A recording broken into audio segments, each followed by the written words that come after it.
The game.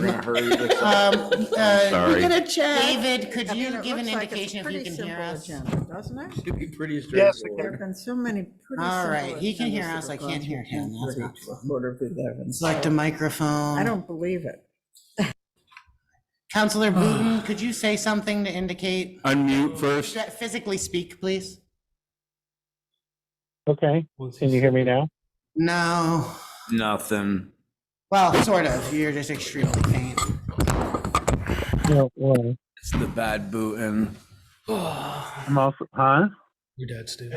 What's the, Your dad is stable. the He's doing internet? fine. The Wi-Fi password was on the You know, wall. 3 weeks of rehab, and I think he came back I better think than I can ever. pull it up. You know, great. Back to living by himself, and you That you have a know, plan. I mean, we've got I might Yeah. not be able to. Well, the, home health 3 days. yeah, a the week. volume's Well, not it used right. to be on the You know, wall for a before few they hours. painted. That gives him some days to talk to So we were texting with the governor on Saturday night, so them, so. Yeah. that lady's not singing. Doing okay? No, I don't understand that. Yeah. I don't Mr. understand Mayor, that. We're a the little Wi-Fi behind, password? but, it was on the wall. I and forgot it. honestly, neither did he. No, was it So- Granite City something? Granite City? He was a little surprised. I don't know the So Wi-Fi. Wi-Fi I just said, look. Yeah, it used to be right there. It was, but we Is painted. there It some ain't- sort it of looks- appeal I've process? for every upgraded my transfer where device, we- so the network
So for folks listening online, could someone give an indication of whether they can hear us right now?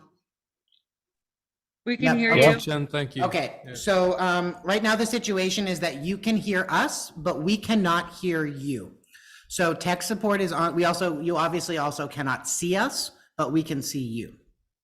So tech support is on the way, and we are going to try and get it fixed so that the Zoom is operating like it normally is. But I will hand it now over to the mayor to just further describe. I know, for example, Tracy, you had a presentation to give us, and that's not going to be possible under the current circumstances.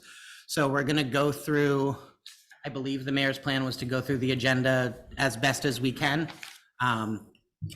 And we might have to delay some stuff. Yeah. All right. And Councilor Booton, we'll have to, yeah, and unfortunately, we won't be able to hear your commentary, which personally for me breaks my heart, but. All right, so it is 7:15, and I'll call this a special meeting of the Berry City Council to order on Monday, May 8th, 2023. Council present tonight include Councilor Deering, Councilor Shambell, Councilor Lozon, and Councilor Stockwell, as well as Councilor Wozniak, and joining us remotely is Councilor Booton. Staff joining us tonight, we have Ryan Starr, who's working on our audio-visual issue right now, Andrew Strelli Castro, Clerk Treasurer Dawes, and that's it, yeah. So tonight's agenda is available online and in the back of the room. I'll just note there were just some minor issues with the agenda. It was incorrectly stated regular instead of special, and one of them said Tuesday. We're a little off cycle this week, but I just want to note that. And if we do need to correct anything next week, we always can do. Our next meeting, we can always do that. This meeting has been publicly posted, is being recorded, and subject to Vermont's open meeting law and the council's rules of procedure, which are available online. Welcome everybody joining us tonight. For those joining us online, please keep in mind the chat function should be used for technical difficulties or issues, which we're having tonight. And as I say every meeting, we offer online access as a convenience, and we'll continue the meeting if any technical difficulties occur as they're occurring now. I'll call on speakers in order, allowing people who haven't spoken yet to speak first and limiting time if necessary to do the city's business. If you have any questions about process or procedure, we still have I think the chat function working, so you can use that. And I want to thank everybody in advance for participating in a civil way. So that takes us to adjustments to the agenda, and just in the interest of giving visitors an opportunity to speak, I would drop that down to maybe after the city manager's report and see in case anybody wants to speak. Are there other adjustments to the agenda tonight, councilors? Yep. I have one, Mr. Mayor, I'm on sorry. behalf of Councilor Booton, who had spoken to me about this. I'd like to add to the end of the agenda a discussion on a policy regarding recording of municipal body meetings. Right now, it's not mandated, and Councilor Booton spoke to me during the week about that as a discussion item. Yeah. Another discussion item Tom and I were briefly talking about before the meeting began was just a discussion of the homeless, or the Yes. emptying of the hotels and homelessness in central Vermont. Yep. Is there anything else anybody would like to discuss? Ed? I'm a little concerned, the version of the agenda, and as you said, Mr. Mayor, there's a few different ones floating around, but the version that was in the back does not include the approval of the resolution under consent agenda, but it appears on the version that's on the website. So I just want to make sure that we're including, and my memo and the resolution were included in the packet, They were. for resolution 2023-04. I just want to make sure that that is actually going to be, It was in the packet that was distributed to the council. That's what it was. That's, Yeah. yeah, so the resolution item 4H was in that, was in the packet, and it was in the material. I did a quick tweak to the agenda online to make sure people knew about Monday, but it was in the original packets that were submitted.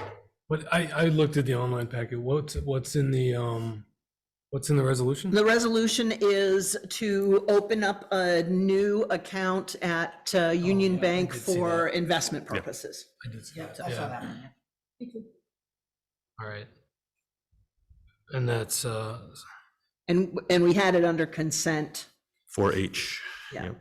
so that's something we could always ratify at a future meeting, just to make sure that it gets in the packet and. The packet is online. The packet was online. I took it it is on down. there? I Okay. took it down. I took it down to do the adjustment for the Monday issue. But So- yeah, so it'll be updated online, but it was online when it was initially sent out on Friday. It was on I the, looked at it last night. yeah, and it was on the packet that was emailed to the council on Friday. Got it. All right. So we have 4H, the resolution on investment accounts. Are there any further adjustments to the agenda? All right, hearing and seeing none, I'll skip over visitors and communication and loop back to that in hopes that we can get that up and running. But on the consent agenda, we have several items. We have the approval of the minutes of our last meeting of Tuesday, April 25th. We have 2 sets of warrants. They're the warrants from the week of May 3rd, 2023, as well as the warrants from the week of May 10th, 2023. We have clerk's offices, licenses, and permits. And I do have a few for consideration. One is a food vending license for Crown Ice Cream for their ice cream truck. We have an annual entertainment license application from the Quarry. And we have 2 special event entertainment licenses. These are for single day events, both from Forbin's Reserve. One is for May 27th for an outside event. And then one is for June 10th, also for an outside event, music, food, that kind of stuff. All have their proper department approvals and are just included in the consent agenda. Thank you. We have the appointment of Captain Nicholas Copping as health officer. We have ratification of the submission of the FY24 AOT Municipal Grants and Aid Program letter of intent, which would be money to meet our stormwater runoff obligations for public right-of-ways and was time sensitive. Ratification of the council's 4/25/23 decision to authorize a sole source contract for the purchase of the replacement structure at Garfield Playground, as well as an acceptance of the URSA grant, which is for the cow pasture pasture, parking lot improvements. Yep, and trails improvement, yep. And with that, is there a motion? And then the resolution. Oh, yeah, and the resolution to open an investment account to take advantage of very high interest rates right now Yes. for our savings. Up to what was it? 4.25. 4.25. That's pretty impressive. So, So moved. all right. Second. There's a motion and a second. All those, any further discussion on the consent agenda? We will have to do a roll call, no, not, is it, if it's unanimous, do we have to do one? No, as long as we can see him, Yeah, which, he's thumbsing up us. He's giving us a thumbs up. Oh, on the okay. consent. Okay, all right. All those in favor say aye. Aye. All those opposed? You guys have it. Oh, we got video back, folks. Sound might take a second, but. Is there sound? Yeah, buddy. Go. Good job, Ryan. Big shout out to Ryan Starr, our tech genius, who just saved the council meeting. Thank you. Thanks, Ryan. Okay. With that, that'll take us to our clerk and treasurer Welcome, report. William. sure. I just want to make note of when we went back live. 7/19. 21? Okay. A couple things. First of all, tomorrow is the special Barry Unified Union School District election to vote on the budget. A last reminder that we're voting at the old Labor Hall as the auditorium And all of the Civic Center is busy tomorrow preparing for the highway show. There is signage posted up at the auditorium directing people to the Old Labor Hall, plus we've put stuff out on Front Porch Forum and spread the word. The polls will be open the usual time, 7 a.m. to 7 p.m. In the Old Labor Hall, and there is plenty of parking, and so come on down. Should take you about 12 and a half seconds to vote, because it's one yes, no question, so so it shouldn't take a lot of time, but we welcome you to come down. Next Monday, a week from today, is the deadline for the fourth quarter property taxes. They're due by 4:30 on Monday. If you're coming in person, we do accept US Post Office postmarks, so as long as they have a postmark dated the 15th or earlier, they will be considered timely. That's a US Post Office postmark, not a postage meter mark. So if you have a personal postage meter or a business postage meter, those don't count. So we do have drop boxes. As long as they're in the Dropbox, by 4:30, that's acceptable. Or you can make an online payment through the link on our website.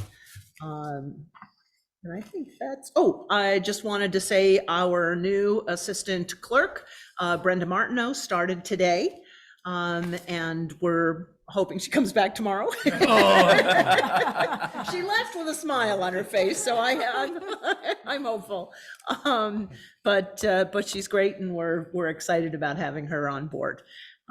We miss Cheryl, but she's gone on to work in the finance department. She's doing great up there, so this is a win-win all the way around. Congratulations. Yeah. Any questions for the clerk, treasurer?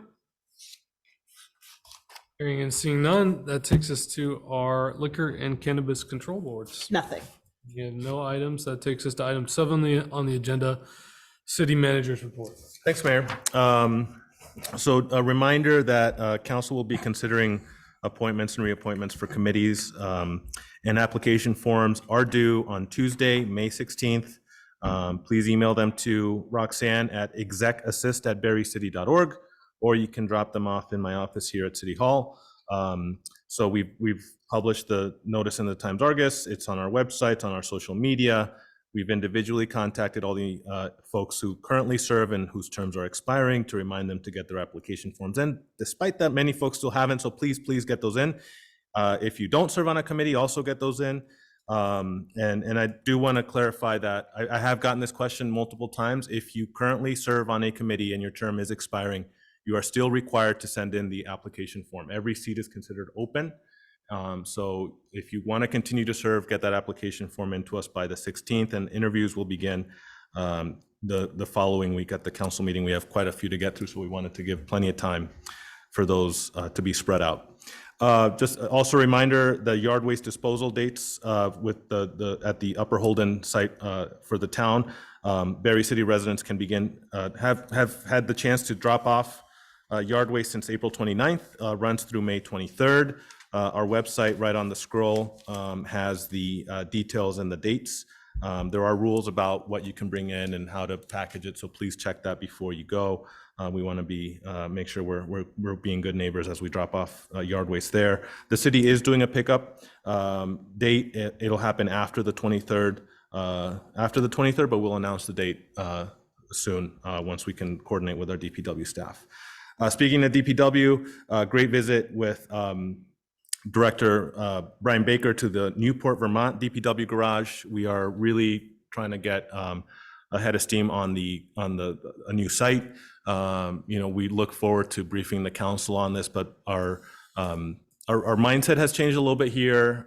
I think that we've realized that we need to start thinking about how we make the site we have work.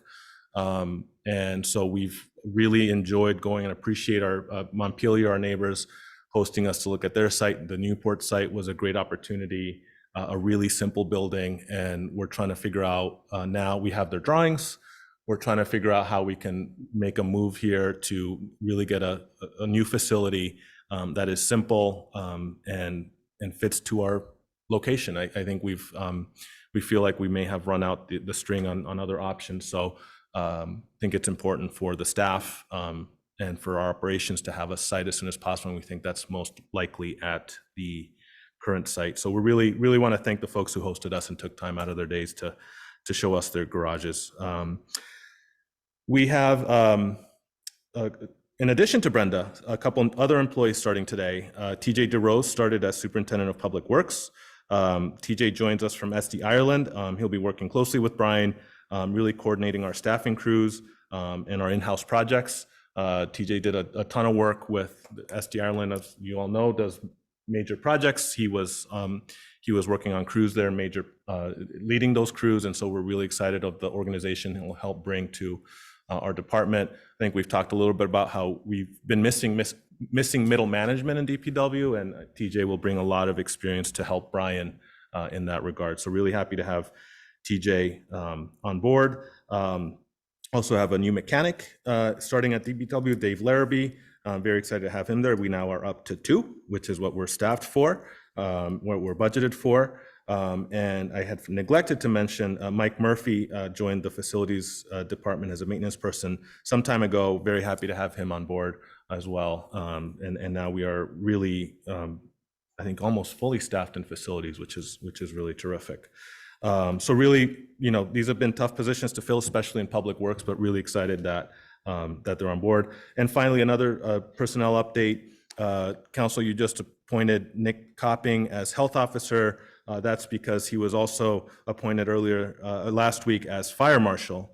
So very, very excited to welcome him into that role. He'll be taking on all code enforcement work. He has served with distinction as a captain in the fire department. Family has a long history in Barrie, and I'm very excited for the vision that he has for the fire marshal position. And just with his coming on board, I think, and part of his vision for the office, really want to remind folks that when you do have code enforcement issues, complaints, to please guide people to the website. We're trying to make sure we're tracking these things. We're trying to make sure we can be accountable to the people who are submitting complaints. And so the website, we're going to add a button right to the main page where you can click for code enforcement complaints. And that's going to be a good way to make sure Nick is following up on those. I understand people may not have access to internet, or they may have trouble with it. And if that's the case, we'd invite people to call my office, and Roxanne has been great about this. She'll go in there and she'll input it herself. So, but it's really helpful for us to use that tool. So if counselors, if you get complaints from constituents, also encourage you to drive them there. Nick is really active on that. He's following through on those, and it's a good way for us to track that kind of work. Couple more, I'm going to try to move quick. Had an unfortunate update about Prospect Heights, which I shared with the council, that unfortunately Northern Borders, the application letter of interest with Northern Borders is not proceeding. So attended the BADC board meeting today. I think there's just a mixture of shock and dismay about the rationale that was provided, which is that Prospect Heights wasn't in alignment with Vermont priorities, which I think housing seemed to be a clear alignment, but we're still in the information learning phase, so I don't want to cast any aspirations or cast any, reasons, aspersions. Thank you, Counselor. Thank you. But many Second the same language. level. Yeah. So we still need to learn more about why it was rejected, but looking forward to, I think there's still a lot of momentum and interest in the project. This just is hopefully just a bump in the road. Hope Cemetery, I've observed, and I had some folks comment to me about the grounds at Hope being heavily disturbed by the grass area there, and that's not because of the construction. Spoke to Jeff today, and we're dealing with a particularly heavy grub infestation that's led to birds and skunks digging. And so if you've driven by Hope recently, you might have noticed it. And I know folks who have loved ones there have come to me about it, and I know that that's not what they want to see. So Jeff and Don are working on it. They're reaching out to professional lawn care services to spray, reseed, fertilize, just because we want that to be the beautiful space that it is. But if you had noticed, I wanted to let you know we are aware, and it's never thought I'd be talking to you about grub infestations, but here we are. And I was gonna comment about homelessness, but it looks like we'll have that as a discussion item, so we can do that later. Councilor Shambo? Is there any possibility that the drop-off for lawn debris can be extended a week or so because of all the time we missed for rain? It's possible we do that in coordination with the town. I'm happy to reach out to their manager. I think it depends on their staffing availability. So I'm more than happy to do that. Any other questions for the city manager? Well, congratulations on all the hires. Mr. Mayor. Oh, yeah. It's Mr. more of Tobin. a question. Yeah, and if you could come forward and speak into the microphone and state your name for the record? William Toborg, just checking to see if I missed the visitors and communications. Not yet, I delayed it, Okay. so that it's the next up item, yeah, thank you. Yeah, so congratulations on all the hires, that's just tremendously exciting, Yeah, that's great. We need it. We need the help, and glad to see things starting to move on that front. Any news about like the bulky waste or the scrap metal? There's usually like a. Yeah, so we actually talked about those today with department heads. I know the tire waste was done, I believe, in July, and the other one was in September. Okay. So and I know those have been grant funded previously, so we're going to look into what those what the status is of those. But yes, those did come up today when we talked about the yard waste. So we plan to have them. We're looking into the grants were Central Vermont Solid Waste Management District grants, I believe, that funded it. So we will be following up as soon as we have dates we can share for those. Yes. Any other questions for the city manager? All right, hearing and seeing none, that takes us to the delayed item 3, visitors and communication. And Mr. Toberg, you're here to speak. Yep. Thank you, Mayor Hamrick. I'm just going to, during the April 10th, 2023 Berry City Republican Committee meeting, the following resolution was passed unanimously. Following the passage of the Vermont constitutional amendment prohibiting slavery and indentured servitude, we call upon the city of Berry and the state of Vermont to prohibit the government purchase of products made in China or any other country that allows slavery, and to prohibit the granting of subsidies to pay for any such products. And I have sent due to the delay, I sent you an email a few minutes ago with references to slavery in China.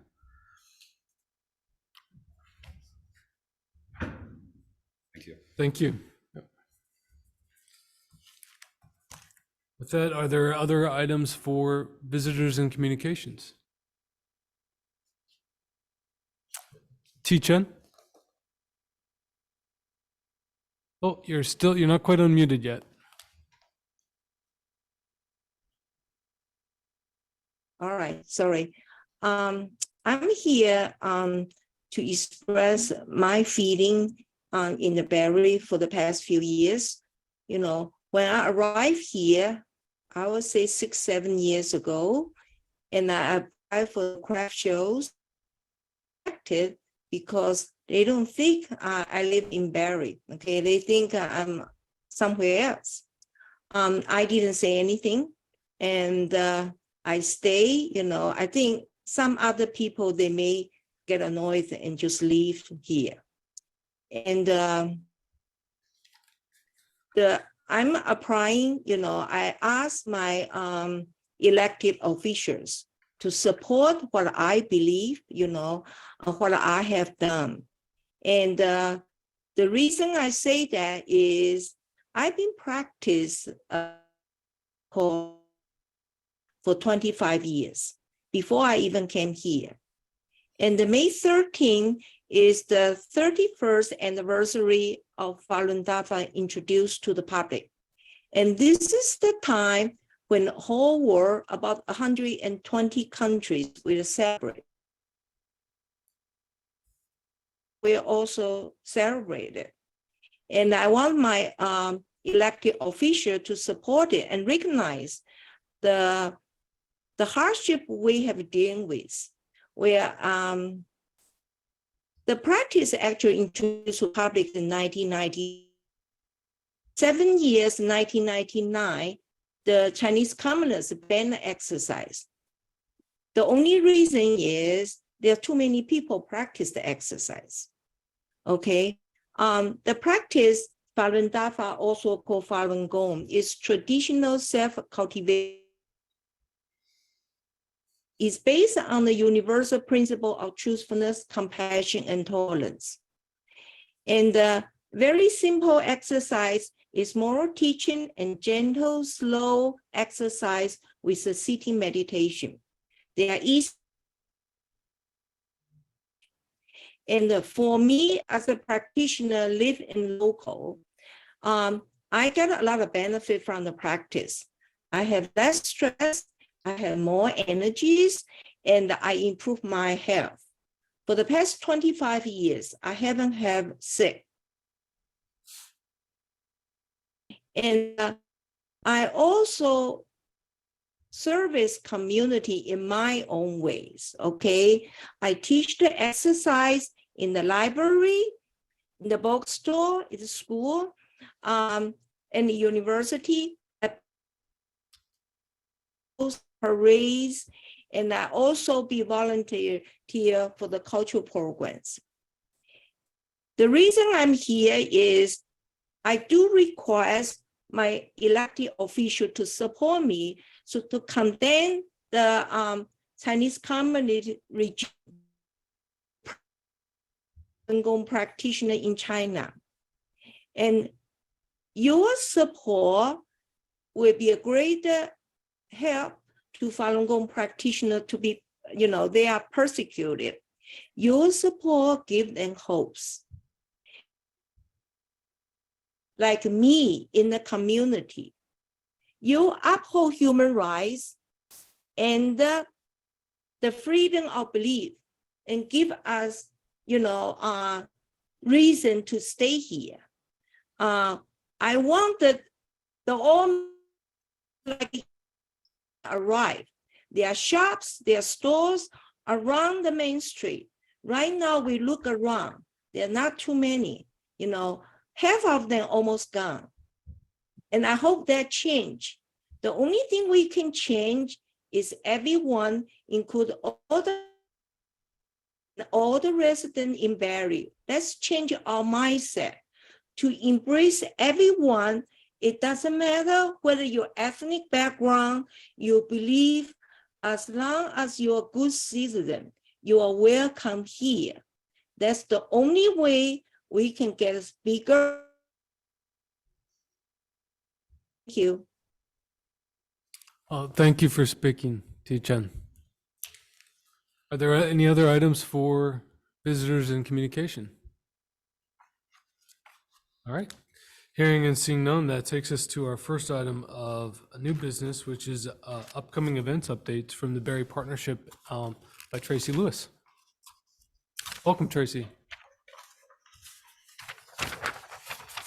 Hi, thank you. Do you want me to share my screen or do you have it, Teddy? Yep. Great. Yep, you should be able to share your screen now.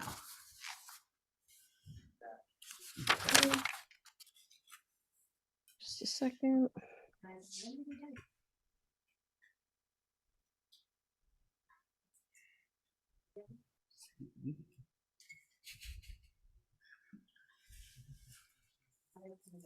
It's not allowing me to. Okay, give me one more second. Let me try this. I'll just make you the host. Ryan would not be happy with me, but I just made you the host, Tracy. So you should be able to do it now. All right, hold on. Need to make sure she. I can reclaim it. Yeah, that's true.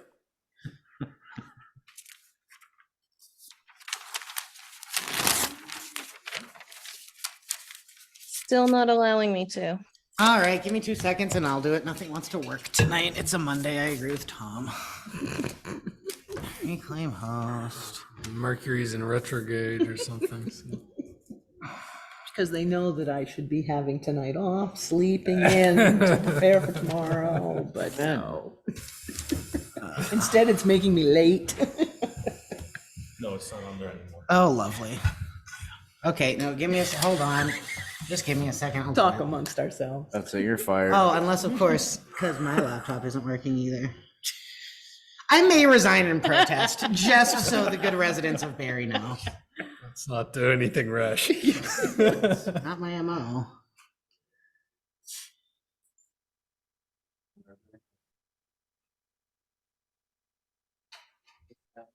I don't know why Tracy couldn't. Remember what your arms, look at your. It is what it is. It is what it is. Yeah, my laptop's not working, so. C'est triste la vie d'artiste. Merde tête. Can we talk like that in public? In French we can. Do you want me to email it? I'm not logged into a city email on this laptop. I can just talk about it and you have the presentation, I guess. That's Yeah, true. Sorry, Tracy. I don't know. It normally, when I make you the co-host, it normally works without issue. So let me just try that one more time for the hell of it and go to, I mean, I can email Just it try to that. my Gmail. all right, Tracy, try one more time. Yeah. The problem is unless you've got some email on there. Right, I'd have to It's log not- into a city email. I mean, I've done it sending it to my Gmail before. Okay, it says Zoom may not be able to record the contents of your screen.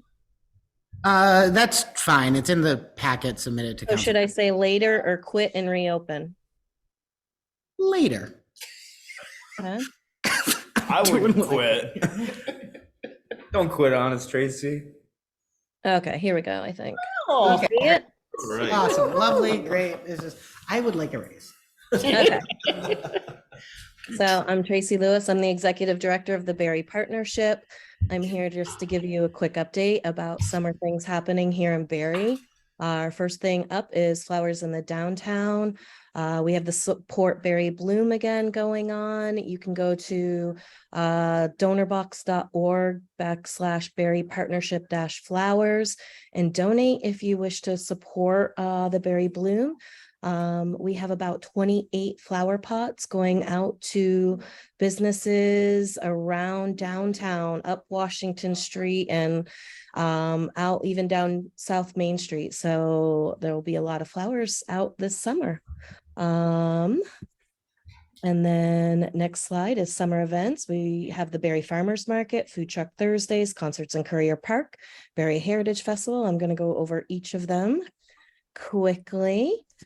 So every Wednesday, beginning June 7th, we have a new location, Depot Square. I've worked with the department heads at the city to come up with this location. We're going to be now accepting Crop Cash, SNAP EBT, and Farm to Family. We have over 20 new vendors. The quarry is planning on doing music every Wednesday outside.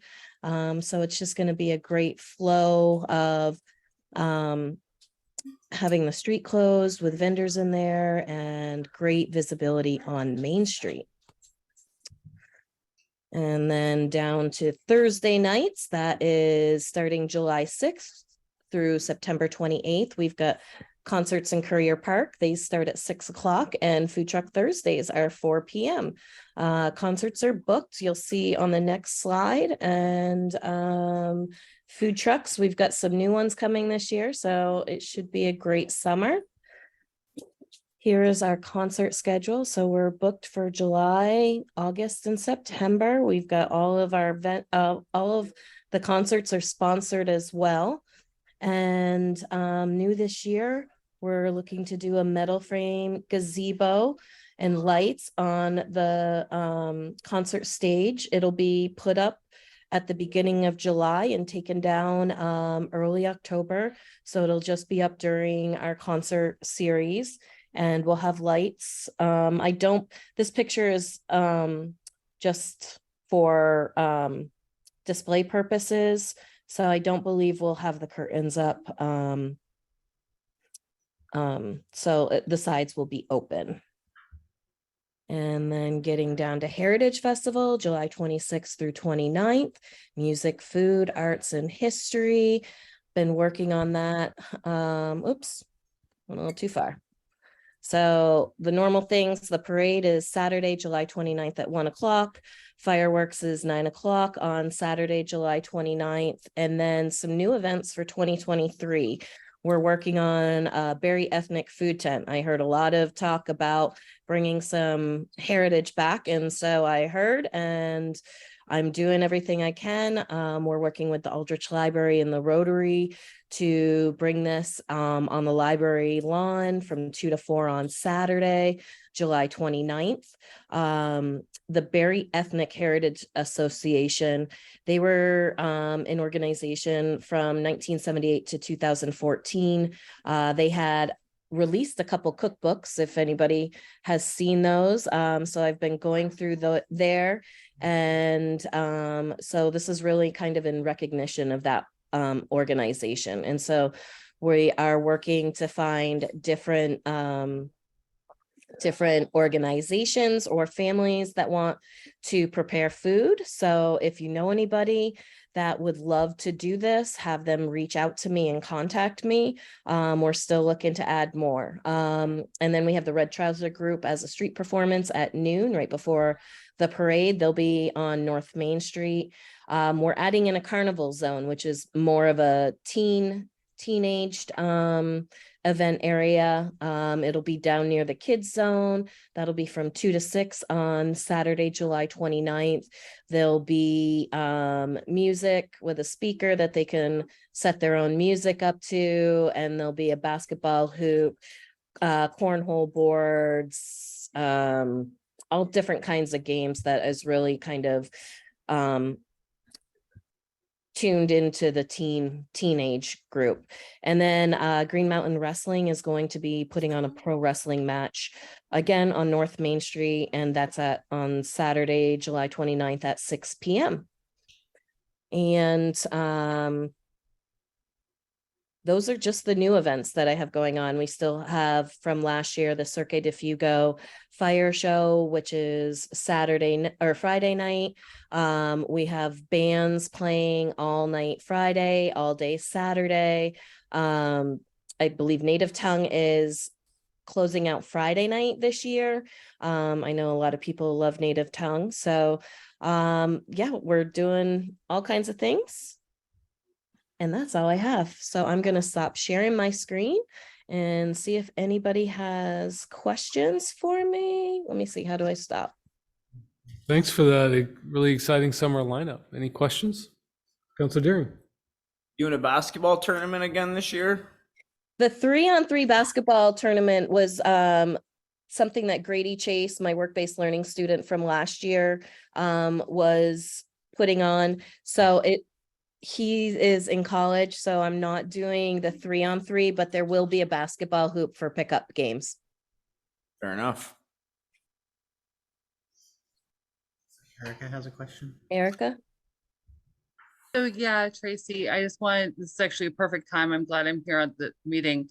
I know that Berry Pride is going to be on June 10th, and I was wondering if we can connect at some point to see how we can partner up with that. Of course, yeah, reach out to me. I'd love to. I do have a meeting on Wednesday with someone that would like to do kind of a drag show on during Heritage Festival. So I will be talking with them on Wednesday, but I'd love to hear from you and figure that out. That'd be great. We'll touch base then. Thanks. Perfect. Thank you, Erica.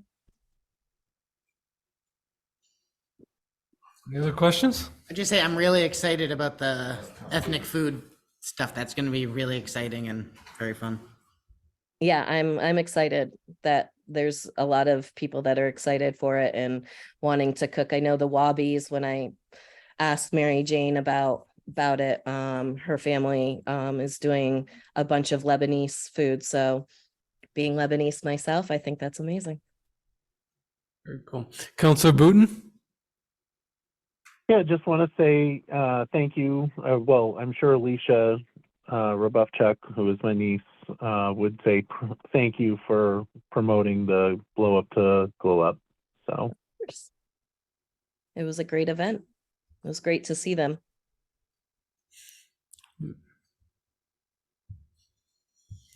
Hearing and seeing no other questions, really thank you for coming in and providing the update and all you do to put those events together. I know it takes a lot of work and bringing a lot of people together to pull off events like you do with that consistent lineup throughout the summer. So thanks, Tracy. Thanks for having me, guys.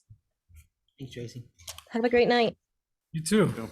So the next item up on the agenda is a discussion and approval of the Ideal application. And I do think there was a handout that was provided to us from Chair Mulvaney about the application.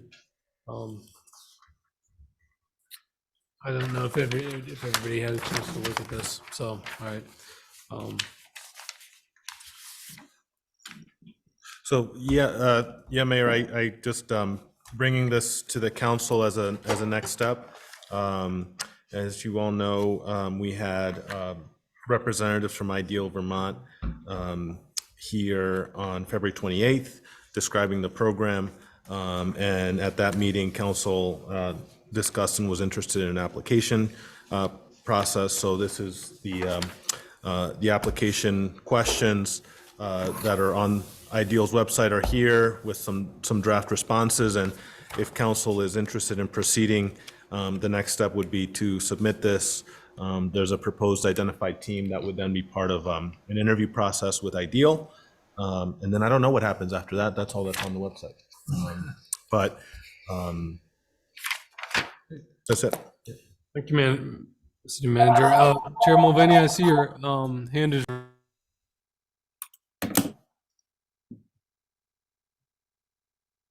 Before the Diversity and Equity Committee and how it may interface with, I'm sorry, it's written down here, the VLCT Welcoming and Engaging Communities cohort.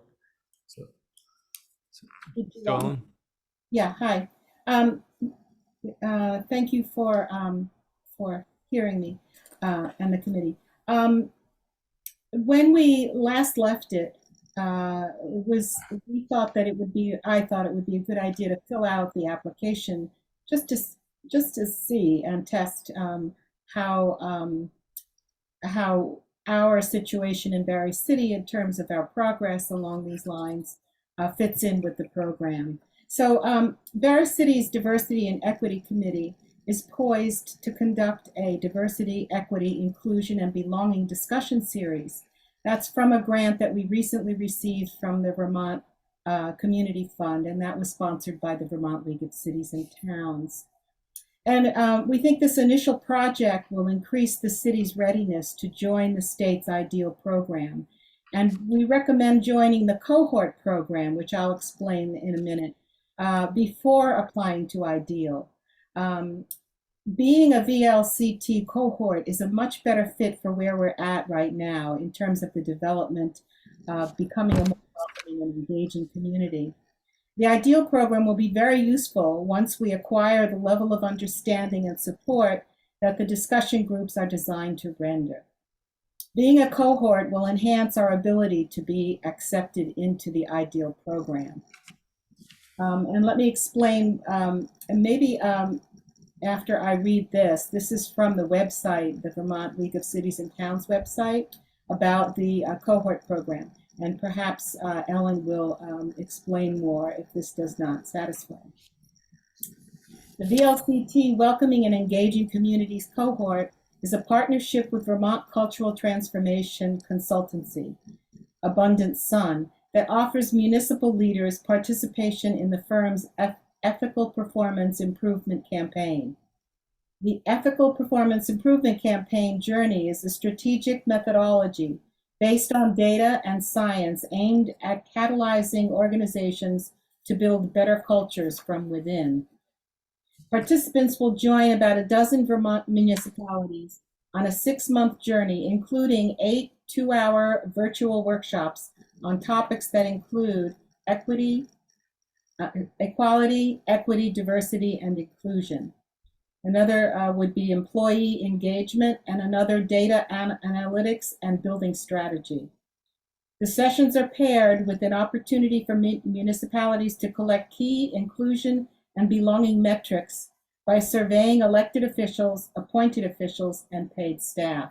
This would mesh very nicely with this discussion project that we have that we're about to kick off. So I think it's a Ideal is a wonderful program, but I think it would serve us to become a cohort first, run through our grant project, and then apply for the Ideal program. We're sure to be accepted at that point. Thank you for that. So if I'm, just to restate that and summarize, the Diversity and Equity Committee feels that you should run through the 6-month program, and then, and the council should hold off on Ideal until we finish that step, and then, potentially, loop back to the Office of Racial Equity's Ideal program. Correct. And also, it's not only that would help us in terms of the Ideal program, it's also this other project that we're doing, the discussion groups. Because I think the way the VLCT is set up, that cohort program is they run you through 6 months of the program, and it starts in September. We're poised to begin our discussion groups this summer. So that would fold in very nicely to the cohort program. And then after that 6-month period, we'll have a lot more information and a lot more to back us up in terms of applying for Ideal. I'll start with you, Manager Strelli Castro, then Deering. Yeah, I was just wondering, Joe Allen, thank you. I may have missed this, but is there an application process for there is an application process for the cohort program, so that'd be another application to come to council. Well, I think we're already in this. Oh, we're in the cohort one. Right. Okay. Sorry, no, Joellen, could you just clarify? There's some confusion between the manager and the mayor. Are we automatically in the cohort as a member of VLCT, or is an additional application like the Ideal program? The additional application, and we are not automatically in it, no. So we do have to apply for cohort. Correct. Got it. Okay. But, okay, now I'm sorry for my confusion, but I do remember, didn't we get a recent grant for some facilitation? Correct. That's the discussion series that we're Okay, all right, Yeah. okay. with Christy Clemens as the facilitator, yes.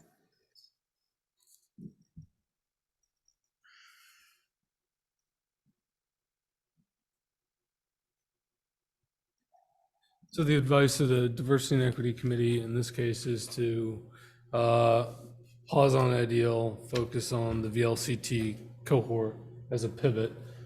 Questions from Councilor Deering. So my first question, it's two-part. When was this discussed at Diversity and Equity, and what was the vote on that? We had it wasn't necessarily discussed that way. What we did was we set out the application for Ideal, and members of the committee were responded to that.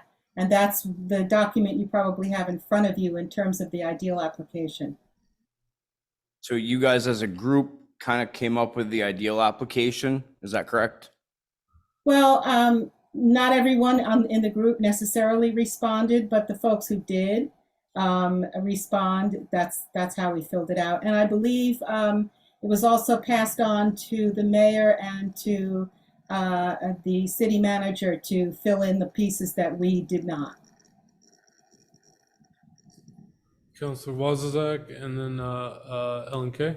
Sure. Thank you, Joellen. Is there, besides the obvious answer of people can only do so much work in a given amount of time, just acknowledge, like, it's basically my question is, could we not continue down the lane of the application for Ideal and getting that process started while also pursuing being a member of this cohort? And if the answer is like, yes, in theory, but we just don't have the bandwidth, that's okay too. I'm just curious as to what your thoughts are. Well, there's two parts to that answer. One, yes, we don't have the bandwidth. We really would like this grant that we've got. I mean, we have an obligation to work on the grant, so that's number one. There would be no need, I don't think, to apply to both at the same time. I think that would be counterproductive, sort of, because the cohort, maybe Ellen can speak to it better than I can, but the cohort program is quite different from the Ideal program. The Ideal program is extremely time-consuming.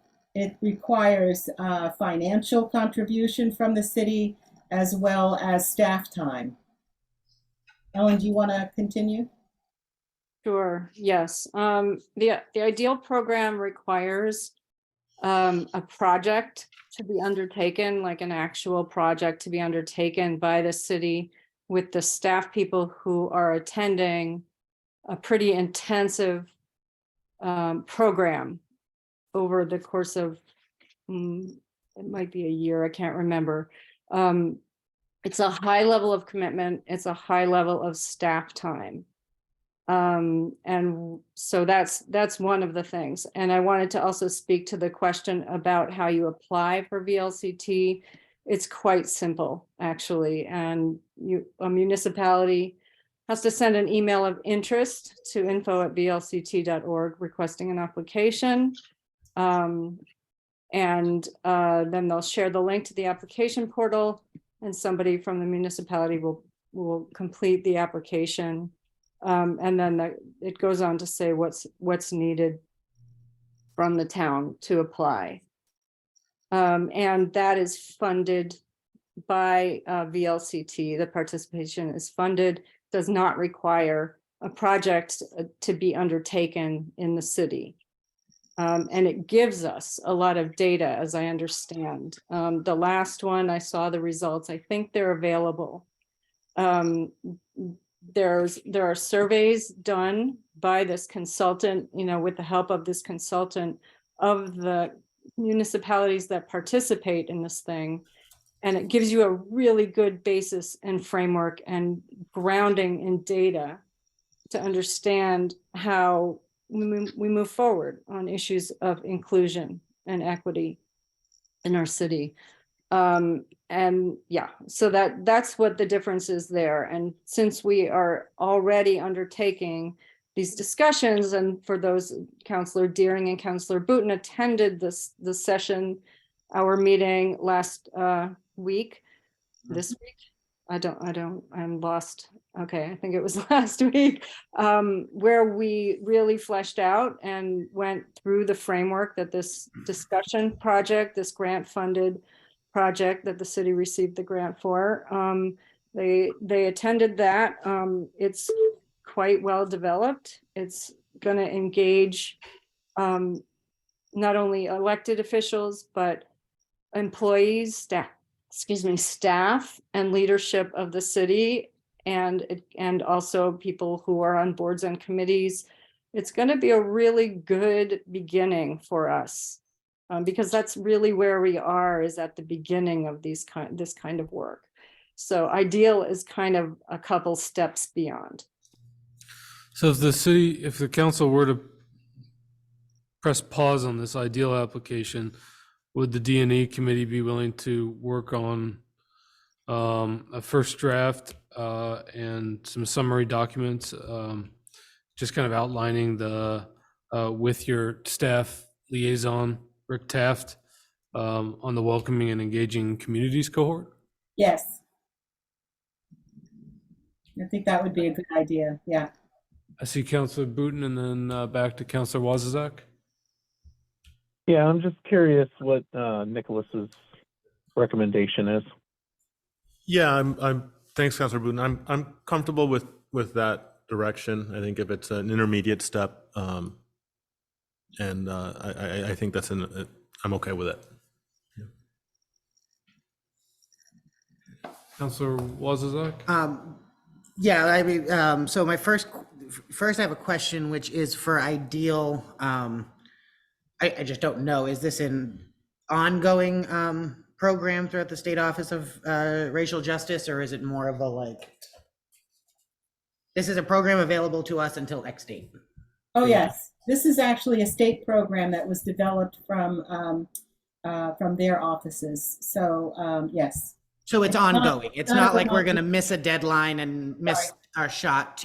So we're not going to, by delaying, we're not going to miss our shot to participate completely. In fact, quite the opposite. If we delay and do those two things that we recommend, we'll have a much better chance of getting into the ideal program. Well, with that being said, then I think that we have the Diversity and Equity Committee to advise the council on how to proceed with this work. So if this is how they feel that it's the best way to proceed, I'm fine with it. Councilor Deering, and then, So- I kind of question whether this is the will of the committee or whether this is the will of some individuals. Where I asked about a vote, I asked about a discussion, kind of talked about piecing it together. If this is the will of the committee, I'd like to see a vote done. It's just how democracy works. So if this is the route that they'd like for us to take as council, I think it would be important for them to have that meeting, have the discussions, and get it done like that. Chair Mulvaney, would you be willing to make sure that there's a formal vote on record with this as a warned agenda item? Our next meeting will be in June. Our next regular meeting will be in June. I think the second Thursday, so I'll put it on the agenda. And I think that in theory, I agree with what you're saying, Councilor Deering, of like yes, an official vote of the D&E committee is fine, but just for sake of time, would you be okay if they started doing some of the background work on the application so that when the vote is taken, if it is affirmative, you can just move things along a little quicker? I'd like to say no, I'll say yes, just to kind of make things easier. But seeing already what's gone on with this ideal application and it being kind of put out to committee members and allowing people to work on it at their pleasure, to me, that's not committee work. That's doing the work of individuals and potentially under the guise of a committee. So I really just want some clear understanding where things are coming from. So yes, I'm all right with it if they want to do some background work to it, but I think that democracy needs to be transparent.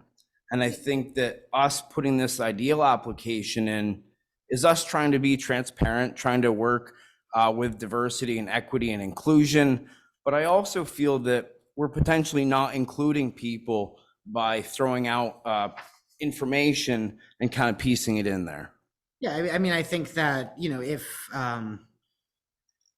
like for Police Advisory Committee, right, we get the policies that we're going to be reviewing 2 hours ago.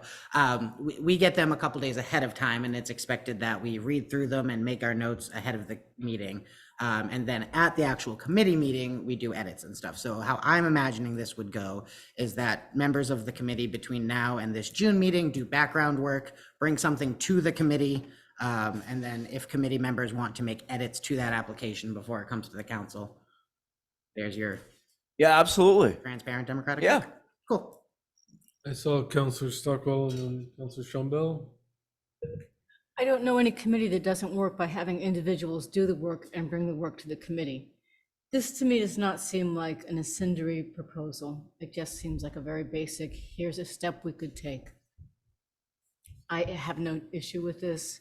It seems like the majority of the committee is behind that. And I don't think there's anything contained in either the ideal application or in this application that is somehow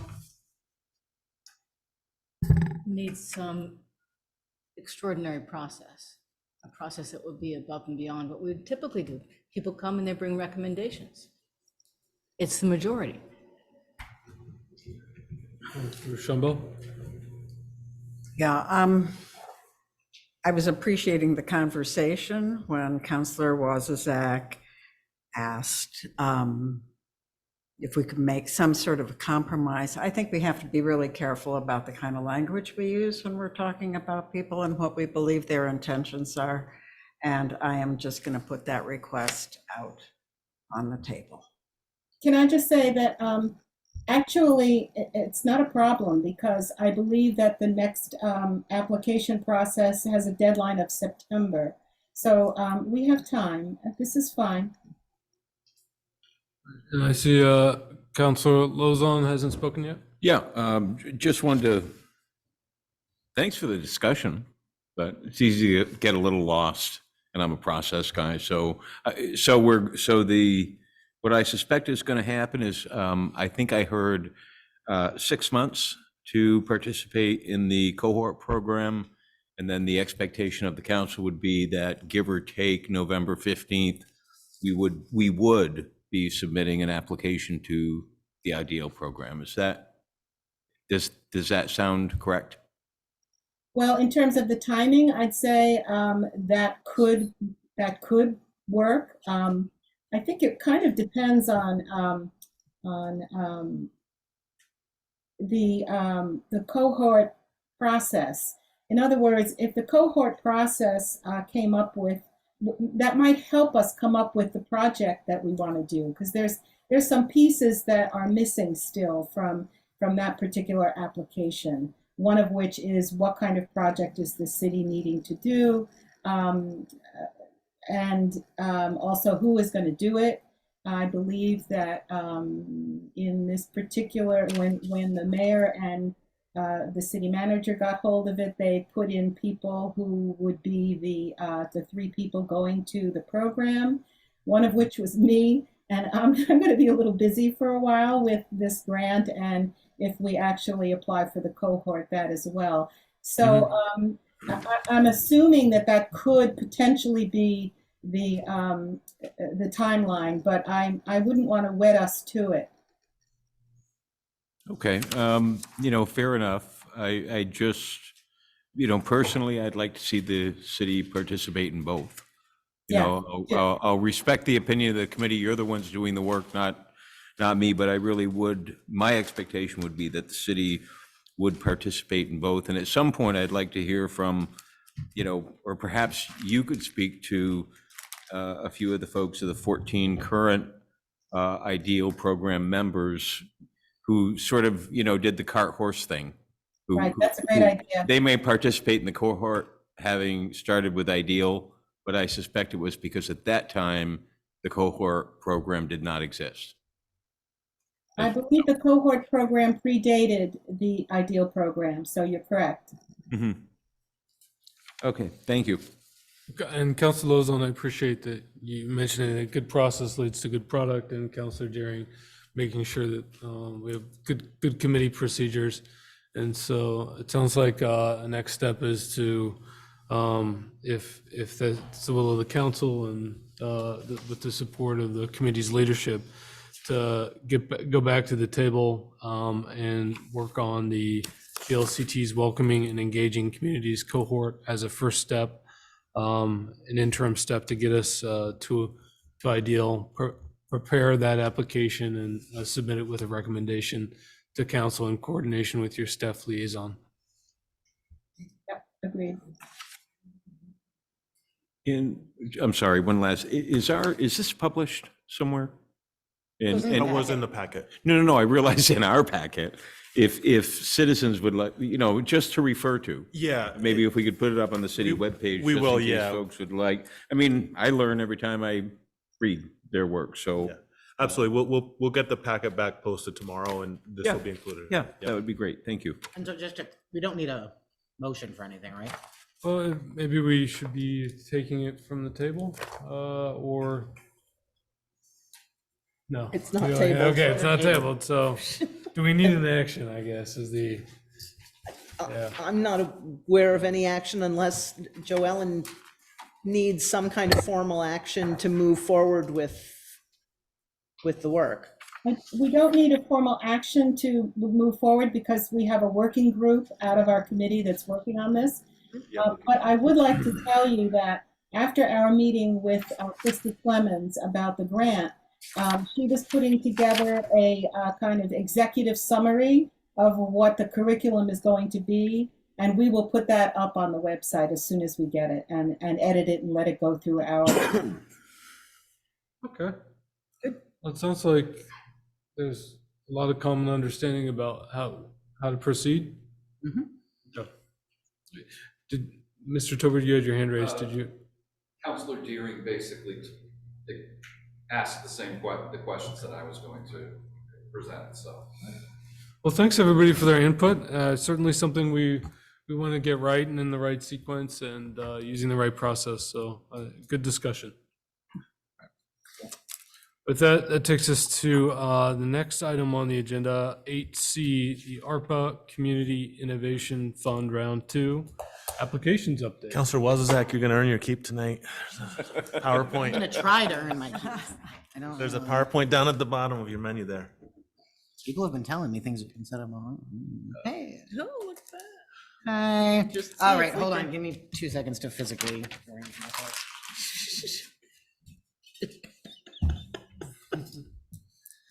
Text typing, text typing. Hey, Council IT manager might get a free parking pass. I already have a free parking.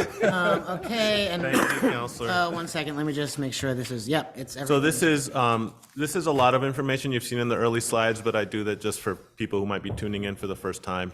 So I'll move through it quick, but this will also be up on the website tomorrow when we update the packet. And so just our ARPA engagement timeline, real quick. September 2022, we asked for letters of interest. Between September and January, we engaged with an outside facilitator to help with public outreach. We did a survey November to December. We held a public forum in November at Alumni Hall, and there was a report issued on the findings in January. We talked about 3 broad uses of ARPA funding. 250K was approved for housing through the Granite Street Apartments. We have, roughly speaking, $2 million to support capital improvement plan implementation. And then what the topic of this presentation is about, and we spent a lot of time on, is this $200,000 Community Innovation Fund. And that was to support projects from among the letter of interest applicants. Council set some good guidelines. We created a grant-like process to determine which projects to proceed with. So I'm on slide 4.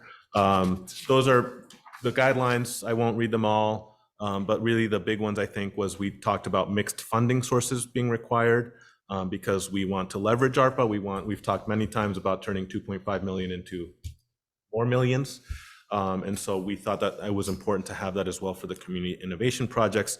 We also thought it was a discussion about having sort of a progressive funding tier. So perhaps, and I know progressive sort of works in a couple of ways here in this sentence, because what we ended up doing was the smaller projects that maybe have smaller bandwidth and less organizational strength were funded at higher levels than perhaps projects coming from larger organizations that might have had more bandwidth. So what council ended up approving was what's on slide 5, which is a tiers that if your project was under a certain amount and you're asking for a certain amount, you got funded based on a specific percentage, and you may have had a match requirement. Now, when council set these tiers, there were currently no projects under 5,000, but that ended up being good to set that tier because that did happen in the round 2 applications that people self-regulated sort of to that under 5,000 level, which means they don't have to come up with a match. So then next slide, Councillor, the timeline for this specific pot of money, on February 21st, council established the guidelines. March 15th, we were going to create a round 2 application form that ended up going out after the March 28th meeting of the council. And council approved a deadline of May 1st for the round 2 applications. And we held to that. And we talked about May 9th as possibly the first opportunity for discussion. As we all know, we're a day ahead of that. So where does that leave us? The summary of what actually came in round 2. So way back when we started in September, 21 letters of interest came in fall 2022. Of those 21, 9 have already been funded through other sources or are otherwise underway. So for example, council approved opioid settlement funding for Turning Point. The Down Street came in as a letter of interest that's already taken care of. The Civic Center Committee submitted funding for the ODD, and that was funded through Sanders' congressionally directed spending. So some of those letters have been whittled away. The needs for those letters have been whittled away. In this particular round, the Barry Opera House's lighting project sort of came off the list as council's been briefed on an executive session issue, so I won't get into the details here, but that's the only other application that kind of came off the table in that sort of manner after round 2 applications were reviewed. So 4 letters of interest have been either withdrawn, no round 2 applications was submitted, or there was a request for alteration of the matching funding requirement.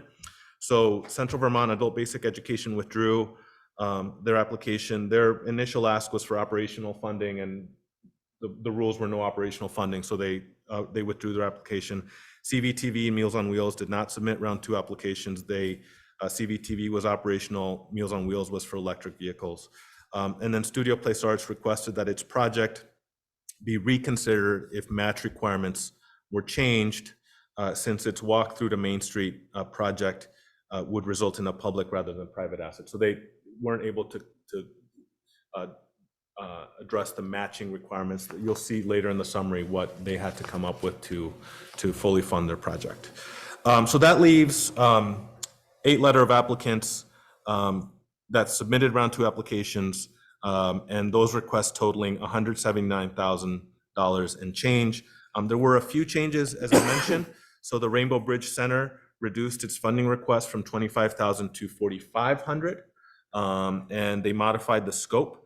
And so they were initially requesting operational funding. They've modified the scope to request funding to support the creation of a library space on social justice issues in their facility. Sage Mountain modified the scope of its project. They had also requested an operational application. They've changed that to request funding to support enhancements to an outdoor classroom at their facility. And the Barry Area Senior Center reduced the amount of its funding request from $12,000 to $4,875 by reducing the scope of its technology enhancements project. So by doing that, they no longer have a match. So a visual of where we are. Slide 8. Is this So- correct? Looks like it. Yep, that's the right one. Yep, you're in the right spot. So this is the visual. This is what's left. So the red strike through those are the ones that withdrew or did not submit reapplications. The red is the Studio Place Arts, which I mentioned had requested consideration if they didn't have a matching requirement. Question on, sorry, just Yes, Counselor. clarifying, the not included in the 179, is that the difference between the 24 and the 37? No, Or is the the 24 whole. not included? None of it is. Neither the 24 nor the 37 are Correct. included? Okay. Correct. None of those numbers are in the total. So were those to be funded one way or the other, it would, were we to keep the original rules and council were to fund it, it would bump the 179 out by 24,000 and change. Council could choose to fund it all, it would bump it up by 37,000. So this is what's left, and they're organized in the tiers that were established by the guidelines. So the biggest scale project left at this point is lighting on Bond Field, which is eligible for $75,000 based on the rules that have been established. Athletic field upgrades at Spalding High School. This is from the Spalding High School Foundation. This is really for a study to do some major upgrades to their field. And then we skipped spa. We talked about that one. I mentioned Sage Mountain changed the scope of their project. They're requesting $20K. There's 2 projects from the Labor Hall that are still active, one for media and facility upgrades and one for a lift upgrade. And then sandwiched between that is the Circle Women's Shelter seeking to do technology upgrades at their facility, asking for $18,000. And newly at the bottom, that last tier, as I mentioned, Barry Area Senior Center and Rainbow Bridge modified their scopes to get below the 5,000 and were counseled to fund them. They would have no matches for their projects. So I added one slide from what you got in the packet this weekend, which I thought just an interesting data point for your consideration. And that's that next slide, that's slide 9. This is, this tells you what the matching requirements are, and based on the information submitted in the applications, how much of their match has been secured. So column A, I know it's tough to see, but column A shows what their match requirement is. Column B, based on the information provided in the application, tells you how much is secured or otherwise guaranteed. So for example, Barry Community Baseball and Softball indicated in their application that $25,000 would come from their reserve funds, right? So I consider that, without looking at their bank account, I consider that pretty secured. Similar with the Labor Hall, they have some annual allocations that they make from trust that I consider to be secured.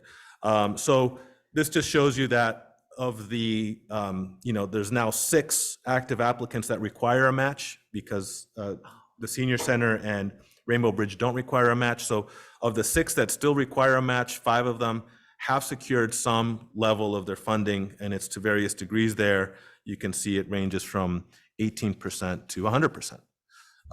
So I thought that was a compelling point, just data-wise, to know where people are in their process of getting these projects as close to shovel-ready as they can be, right? So, And Manager Shirley Castro, did we establish a requirement for how long we would give for people to secure their matches? Well, there are dates for when the Yeah. projects need to be completed. Yeah.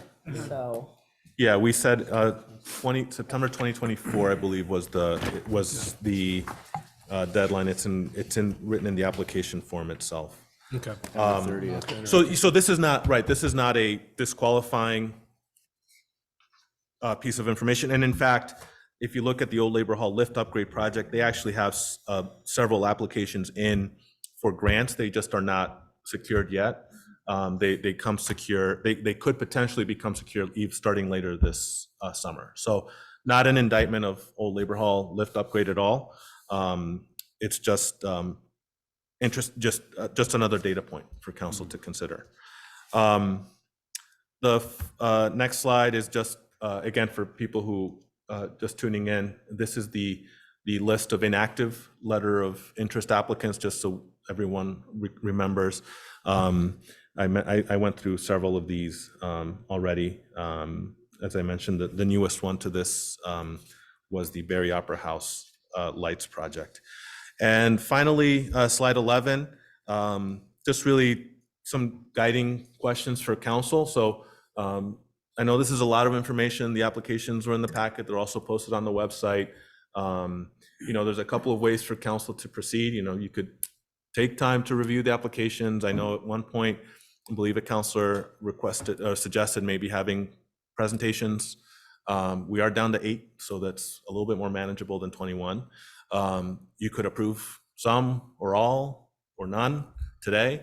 I do think that I think it's worth having a discussion about the walkthrough to Main Street project, since that's sort of a little bit on a different scale, and it would be worth getting some feedback from council on that. The other piece is, how does council wish to proceed with the potential balance? So we have, might not be a balance depending on what we do with SPA, but right now if you fully funded, which you don't have to, but if you fully funded all of them, there would be $179,000 in awards, sort of set aside $200,000 for this. Without SPA, yes. You've set aside 200 for this. I think we've even talked, it came up earlier when some of these projects were still active, that there was some interest in going above. So that's not there's no law that is 200,000, but there is possibly a decision for council if we are below the 200 of what to do, which is you could be retained for future considerations. We still have time to spend this money. Consider new purposes that this funding could be assigned to.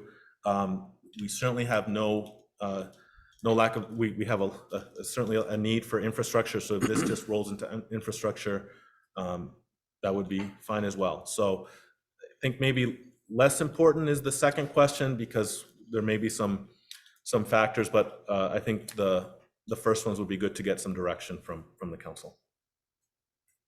So you want to start and maybe go through one by one?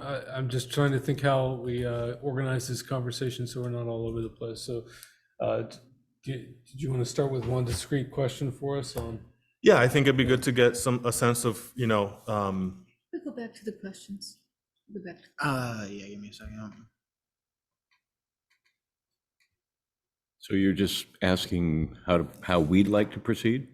Yeah, I think it'd be good to get some direction on, so then I can communicate it to the applicants. I know there's some, not angst maybe, but just a sort of a wanting to know whether it's secured or not. It'd be good if, what direction we'll take, what we'll tell the applicants, what the next step in the process will be.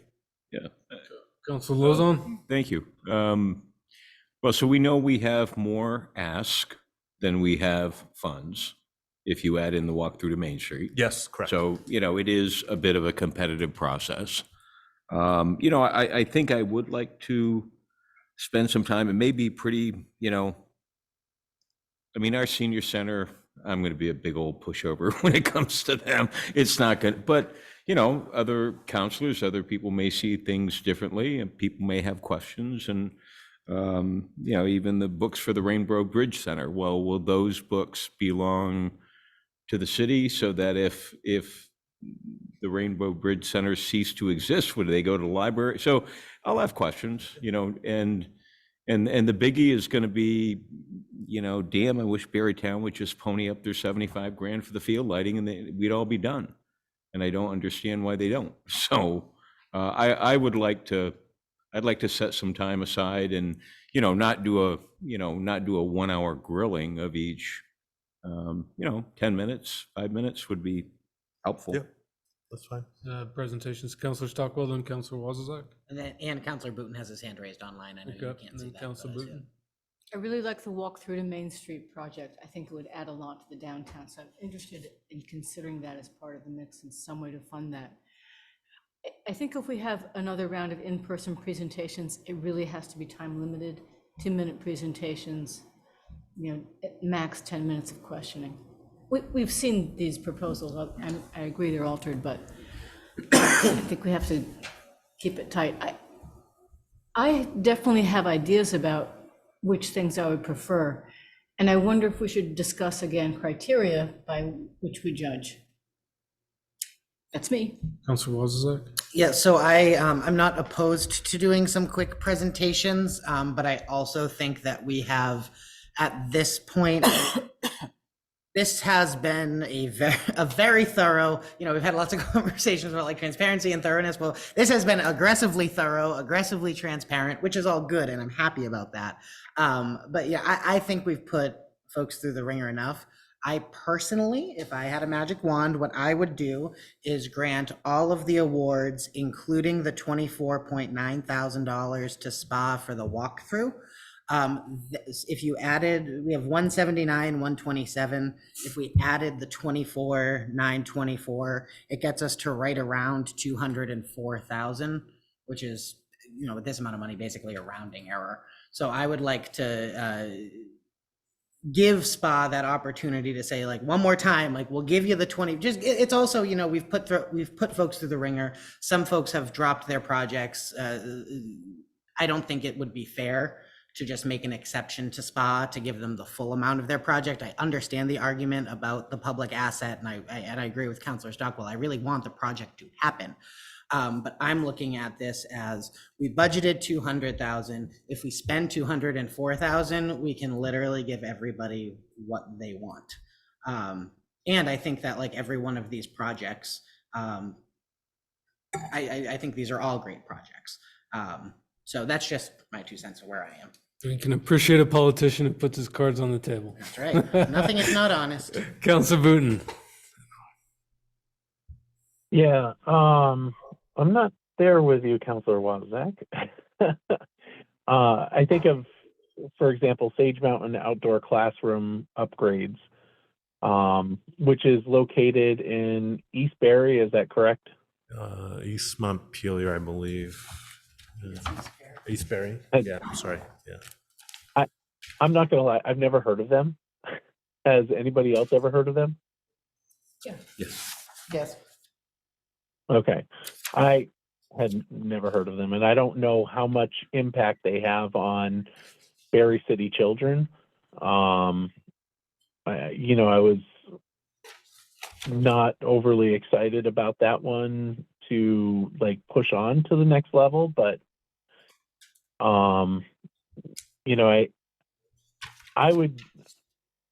I would rather have them come in, everybody on the list, to do that presentation. I'm there with Councilor Lozon regarding the books. I mean, we've got the library. Are we doubling, what they already have for books? Is there a purpose for that if we can already get those books at the library? But excuse me, Counselor Yeah. Booton, we're not reviewing applications yet, right? We're just discussing what our next steps are going to be, not our feelings. Right. Well, that's what yeah. And that's, having people come in person and to be able to ask those questions would be kind of nice. Counselor Deering, then Counselor Shumbell. Just say, I like the presentation part. I think it's important to have that, the understanding of where they're coming from, where we're coming from. And I really like all the projects. I think that people put a lot of effort and time into this. But I also think that we're talking about asking them to come in for a brief amount of time for them to essentially receive funds from us. So I think that, it should be kind of a no-brainer. I also agree that it would be good if we could have maybe 10 minutes from each person. It doesn't have to be lengthy, but at least we could ask some questions and people could feel like they've had the opportunity to ask those questions. Understood that Councilor Wozniak thinks we beat this a little too hard, but I think we can give it another.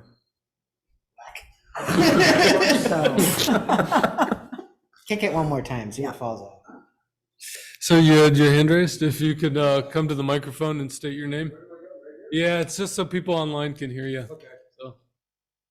It's okay to set though. Yeah, absolutely. Yeah. I'm Gary Hall Senior.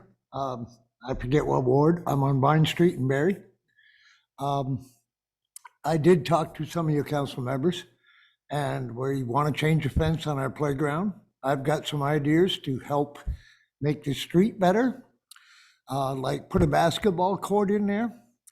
I'm willing to donate part of the stuff. I have the yellow poles. It's part of a McDonald's set that I have at my land in West Thompson, which will match what you have there for a playground. But the bench down there, it leans forward. We haven't had picnic tables for a couple of years because they were rotten. They were taken out. You already, I think, put it in a budget to put a new fence up. I checked with the landowner that owns the land by the river. If we can use the old fence, I'll be willing to spray paint it if we can get some paint, and we're gonna block that off completely down there, so no kid will go in the river. It's very dangerous. We have bikes down there, but that way you can still dump snow. We can buy, to save money, I went over to Miles Corporation. I can get cement, all the bags I want that are ripped. I got a whole pallet saved, $2 a bag. And you pay a lot more than that if you go buy it. But it's ripped, but it's still good cement. I would like to build a new base for that bench, level it, make a good rugged base. I would like to put in an actual basketball court in the back of the playground with a little bit of help from the city with a little Bobcat. We can level it right off. I'll donate the poles. If need be, I'll donate the nets, but put it on cement so they got an official court like you got up here at Playground 2000. You'll get the kids out of the street. And I promised them if they'd clean it every day, I will put that in, providing you folks allowed it, okay? But I would also like to keep a couple picnic tables up back. And I have a small playground for 2-year-olds, for babies to 2-year-olds. I'm willing to donate to the city and also mount that there. It's made out of plastic, it interlocks. It's a nice little setup with a slide for the little babies that come down. I'm sorry, sir, what area are you talking, which playground? The Vine Street Vine playground. Street and Barry. The police was down there helping me clean it the other day, a policeman, and then the rest of you showed up, a lot of you, which I appreciate. And I've been cleaning the whole street on a daily basis. My daughter owns the house, well, my ex and my daughter own the house across the street. We've been working on cleaning that, making it pretty again. The neighbor that I'm talking about that said he owns the land right across behind his house got tagged the other day behind it. And this guy don't hurt nobody. So I went out and I got some stuff and cleaned his new vinyl off. And I'm gonna repaint his buildings and set up a camera and find out who's doing it, because we gotta stop it before it goes all the way up the street. But we have a new gang down there that hang around. They're young kids. I don't believe it's them. I think it's somebody else doing it. But somebody snuck in because it's behind a building where there's no light, it's dark, and they tagged this guy house. And he's got a Lincoln sitting there. It's a pretty nice car, but his health isn't that great. And I go down and volunteer services on the street, cutting brush and everything, and I haul it to West Thompson, because I can get rid of it. Yeah. But I'm trying to make the street better. I'm trying to make the city better. A lot of you would see me out here at night. I walk the streets at night. I pick up garbage. I throw it in a dumpster. I worked it with the police and got a lot of bad stuff off the street. When they were doing a city sweeping, I had boots on and I kicked that dirt out because it was full of junk that our young children don't need to get dealt with. And I have a 4-wheel cart and I plan on shoveling up the rest of the dirt. I told all the people down Main Street, do not touch that dirt, even when they're planting flowers. I said, I'll come clean it with gloves and throw it right in dumpsters. It's a lot of bad chemicals mixed in with that dirt right now. I can verify that. Because I threw a bag after bag after bag in everybody's dumpsters all the way down the back of the street and all the way down Main Street. And also the park, I would highly recommend we change some of the wood in the seats. They've busted them. They're still good seats. We can repair them reasonably. I'd be willing to take and change the bolts if you can supply the stuff and make that park better again. I'm willing to volunteer my time if I can get some help with this playground. I will work at it because I know the city is busy fixing potholes, fixing leaks. I helped dig up Main Street years ago when we had gas leaks, when the house blew up over by the playground over on the side street. I helped build the Tilden House. I built part of the courthouse, and I have built this high rise and part of the hospital in my year's time. Plus, I've torn down a lot of buildings. I'm a jack of all trades, master of some. My hands are dirty because I was moving a vehicle where I'm demolishing a building behind Capstone, right near Brook Street School. It's coming down in less than 2 months. It's all, the roof's caved in. I'm pulling it together with a wrecker so I don't damage the guy's house or anything, because I know what I'm doing. And I'm gonna demolish it, and that's going all to West Thompson. It ain't worth that much, but it's gonna make the city look better. And he's already got the demolition permit. I've gone through the city to verify it, and he's a fireman. Well, Mr. Hall, thank you so much for sharing your passion about, especially the Vine Street Park. That's a special. But I have a lot of good park. ideas, Yeah. and some of it I want to talk to off camera with you guys.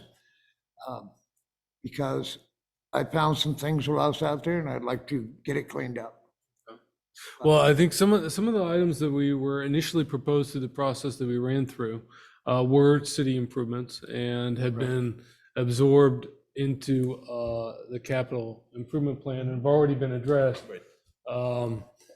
through working with staff. And I'm wondering if some of the things you're talking about, maybe by working with the city I manager. think it's already in the works, but I Jeff just came to help Bergeron, verify yeah, it and to and- get the city's approval, because won't touch it without city's approval, because you guys are the boss. Yeah, we got a lot of liability too. We have Yes. insurers to keep happy and everything else, so. And I yeah. have to get liability insurance. I carry $1 million policy when I tear down a Right. building anywhere, because I cover the landowner completely, and I always clean it up, even rake it if it's junk.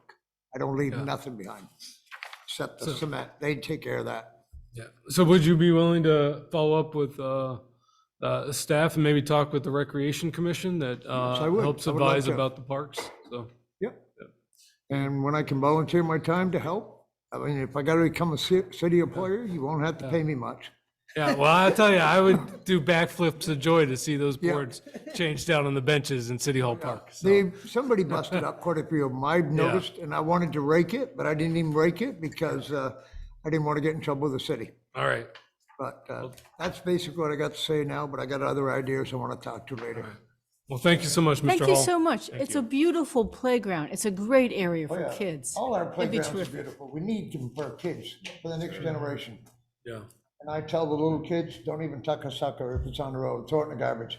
I tell the parents the same thing. Yeah. And I walk up and down Main Street, give out roses all the time for free, because I got a deal going with Depot Square. And I make these guys go out and buy the girl a dozen roses, and it helps build their business near the kitty corner, Mm-hmm, yep. okay? Thank you much, sir. Thank you. Yep, all right. Thank you. So we were having a discussion about whether or not we think, it'd be wise to have the applicants come in, do some presentations. Seems like there was a majority interested in doing that, but with some time limits. Yeah, as Councilor Stockwell, Councilor Wassezak. I don't feel like funding all the applications. I don't want to give money for the bond field, but I know that its time will come. But also I'm wondering about, you know, at the end of this month, many people are going to be homeless in this area without resources. If we spend this money lighting a baseball field in Berrytown, does that mean that we can't do anything for the people who are going to be camping? City manager. Well, we're gonna be Yeah. talking a little bit about camping, but, Yeah, I mean, I don't know. I think in some ways we have to separate some of those issues. I mean, this has been a process that was for a specific pot of funding. You know, I have a lot of opinions about the homelessness issue and why we got there. Whether or not we fund Bond Field is not going to change our obligations to serve people who end up in the city, I think, is I think the only answer I can give at the moment. But, Thank you. yep. Counselor Wozniak? Myself, and then the mayor can't see you, Counselor Booton, do you want to speak after me or not? Thumbs up or down? I don't know if I really want to. Okay, all right, well, the mayor can't see you, so I was just making it known that you had your hand up. Yeah, so I'm fine to do another, like I said, I'm personally there. If the rest of the council isn't there, that's fine. Let's have them in for some quick Q&A and presentations. Let's get that done quickly. Like, let's not schedule this for 3 months from now and then take another month to deliberate or what, like, let's, you know, from a procedural standpoint, I don't want to rush it, but let's not dawdle either with this, because it's been a long time since we opened these applications. And then we'll talk about this later, but even if the city used a small amount of ARPA money to continue housing people in hotels for a period of time, which I am not suggesting we do, that does not, that would help in the short term, but I refuse to let the state off the hook. And if you are listening, Washington County senators, I refuse to let the state off the hook for the problem that they are creating and perpetuating. And this is the exact problem with the currently designed programs, is that the state keeps saying they can't afford it. Well, someone is going to pay for it, and it's either going to be the state or it's going to be municipalities in terms of man hours and et cetera, et cetera, et cetera. And I know we're going to be discussing this later, but someone's going to have to pay for it one way or the other. And using a very limited amount of ARPA money is not the correct way, in my view, to do that. Yeah. We're not revisiting operations, are we?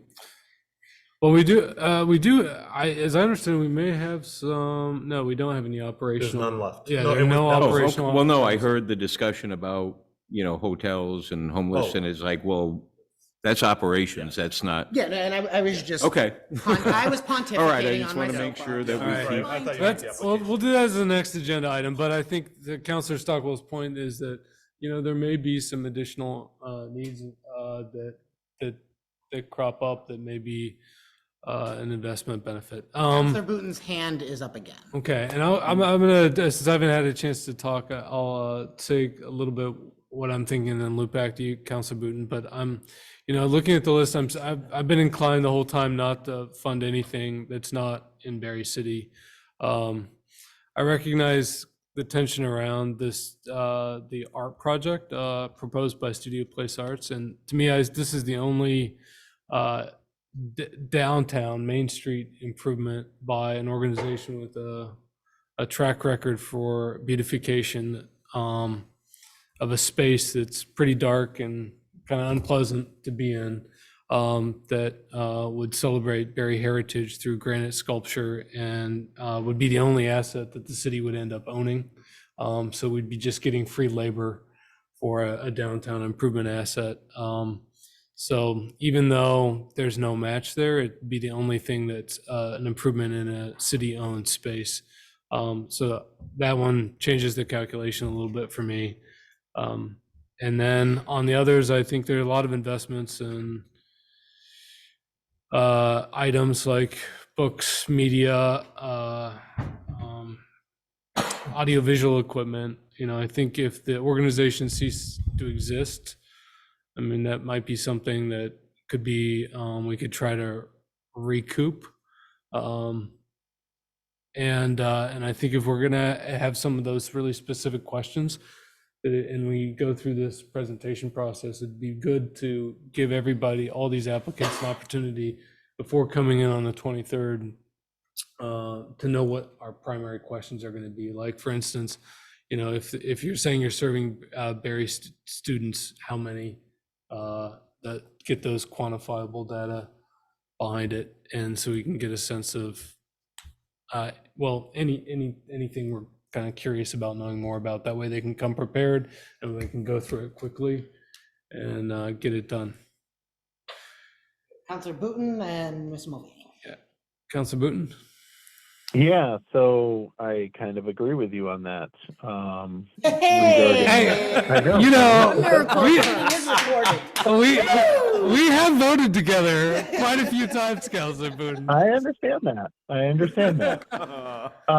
So and Counselor Stockwell is kind of on that same page as well, based on what she said.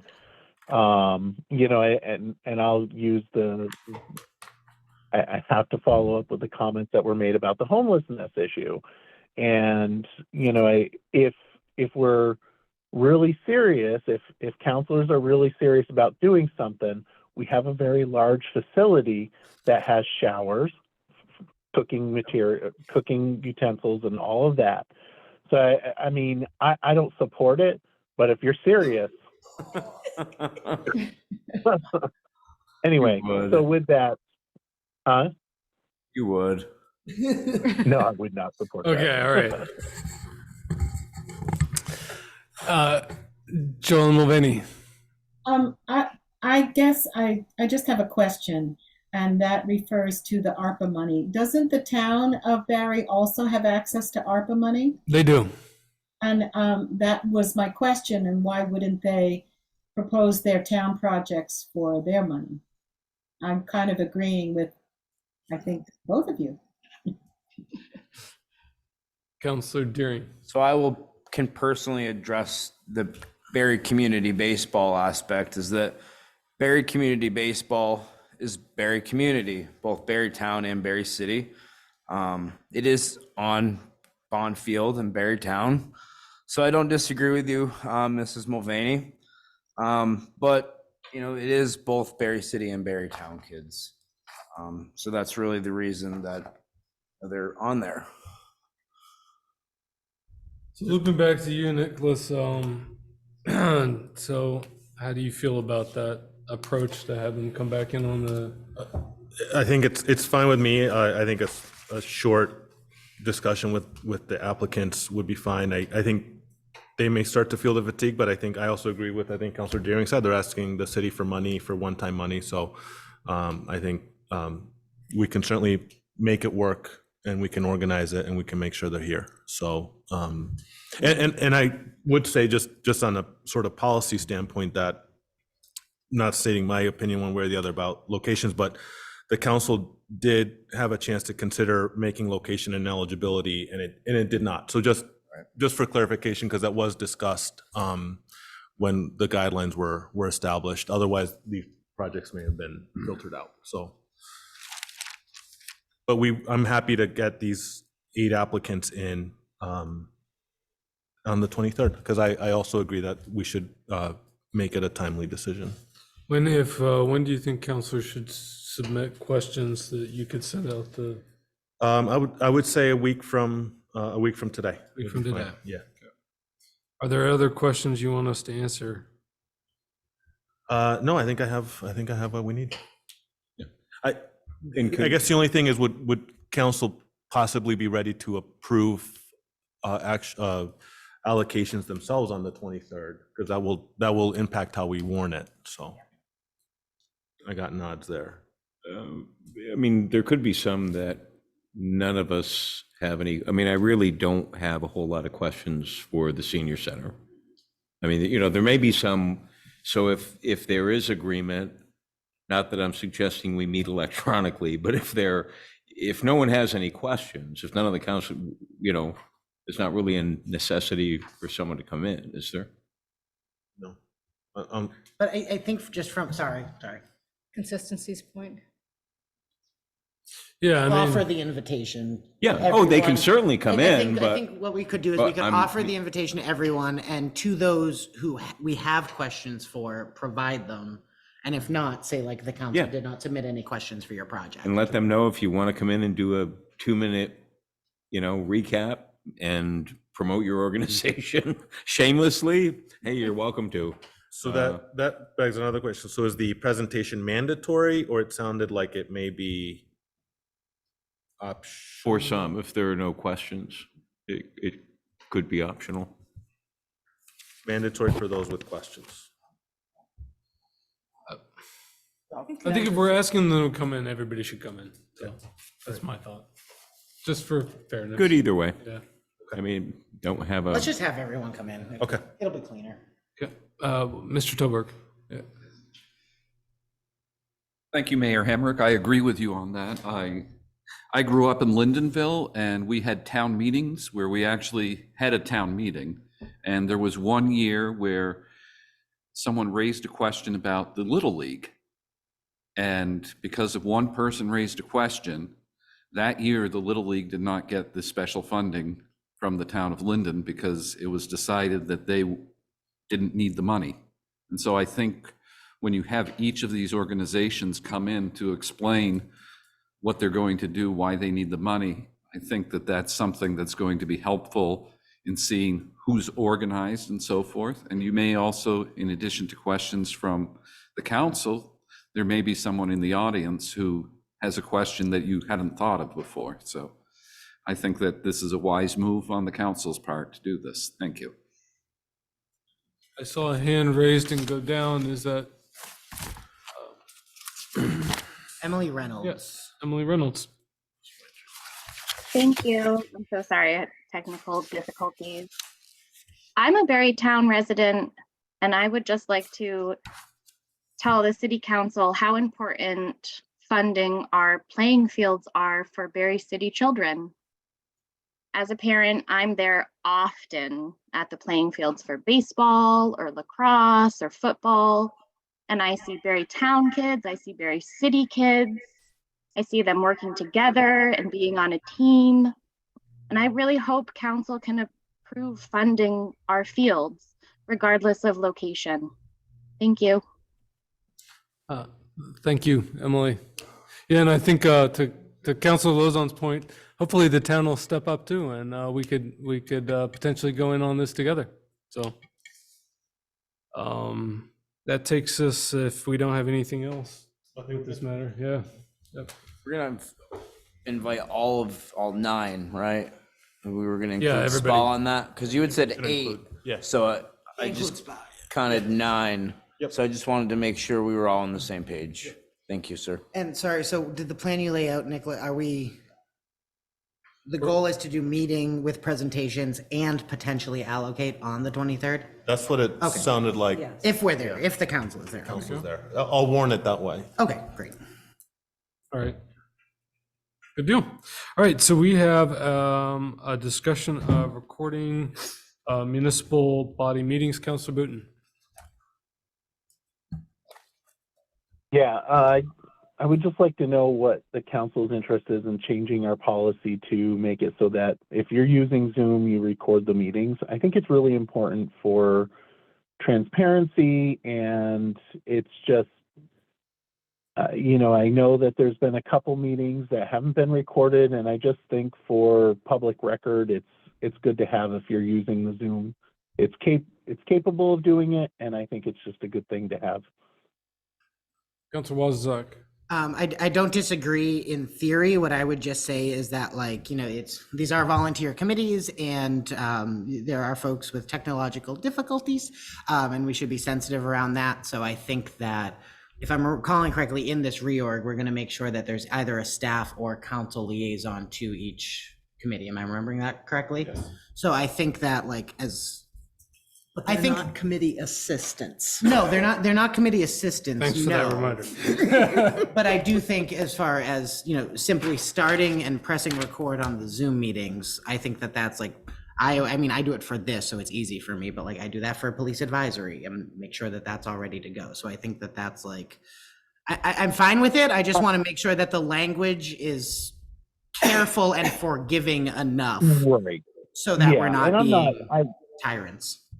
I completely understand that, and I would absolutely agree with you, not raking people over the coals for a mistake. I'm just saying that in general, it would be nice to have that, hey, you are supposed to record the meetings. That's all. So question, how many are holding meetings on Zoom versus not holding meetings on Zoom? Believe the only committee that isn't, that I can think of, is cow pasture. In the spring, they meet up at the cow pasture, weather permitting. I can't think of any other committee that, Civic Center? Civic Center, they may not, they may not either. I know they have Zoom capabilities up there, but I'm not sure they're using the Zoom during it. And I'm not referring to ones that don't have the Zoom. It's just if you're using the Zoom, it's there, it's a click of a button. That's all. I'm concerned, Although- I'm concerned about the public records expectations that we're creating, and that if the intention is that committees must, I'm concerned about creating different levels of expectation across the committees. Recordings become public records. That means they have to be archived. That means they have to be kept. And how do we decide who must and who mustn't? How do we create a policy that's equitable across the board? Statute does not require committees to have their meetings recorded. So it's just something that I'm concerned that if we're being a little loosey-goosey with it, that we're creating an unequal expectation amongst the committees. Ellen Mulvaney? Yeah, you would have to create a policy because the policy right now does not require it. And just in terms of the last meeting that we had, there was some information put up on the screen that was a particular scholar's intellectual property. I'm concerned about opening us up to liability if that intellectual property is violated in some way, i.e. put on someone else's website or screenshot and put on someone's podcast, or podcast isn't visual, but on someone's TV program. So if a policy were to be made, I'd like to be assured that there's some other mechanism so that those kinds of meetings could be held without that kind of liability. I don't know if you're aware of it, but committees are not allowed to go into executive session. So that's not an option for us if that were to come up. Perhaps you could do it so that a special meeting would not be required to be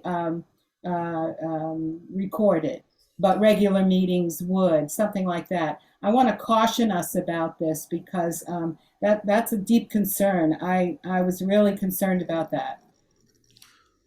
I see Ellen Kay, then Erica Rail. Yeah, this is rather concerning to me too. The idea that if you meet in public, then you don't have to record. So then why wouldn't the committees who don't want to record just meet in public and not record? It just seems like a real uneven application of a rule that, as Joellen just said, is not a rule at this point. And we all went to that training where we understood that that is not a rule, but you must take notes and you can record. Erica Rail? There was a mention that all of our committees have a person that's an employee of the city, and not all of the employees of the city know about open meeting laws or know how to run Zoom. I'm just thinking of our homelessness task force. All the chairs have trainings and, you know, our liaisons from the cities don't have trainings, and sometimes we're educating our folks, who are liaisons from the cities about how to run meetings. So I think that if the employees from the cities need education as well. Thank you. Councilor Schoenbell and then Councilor Booton.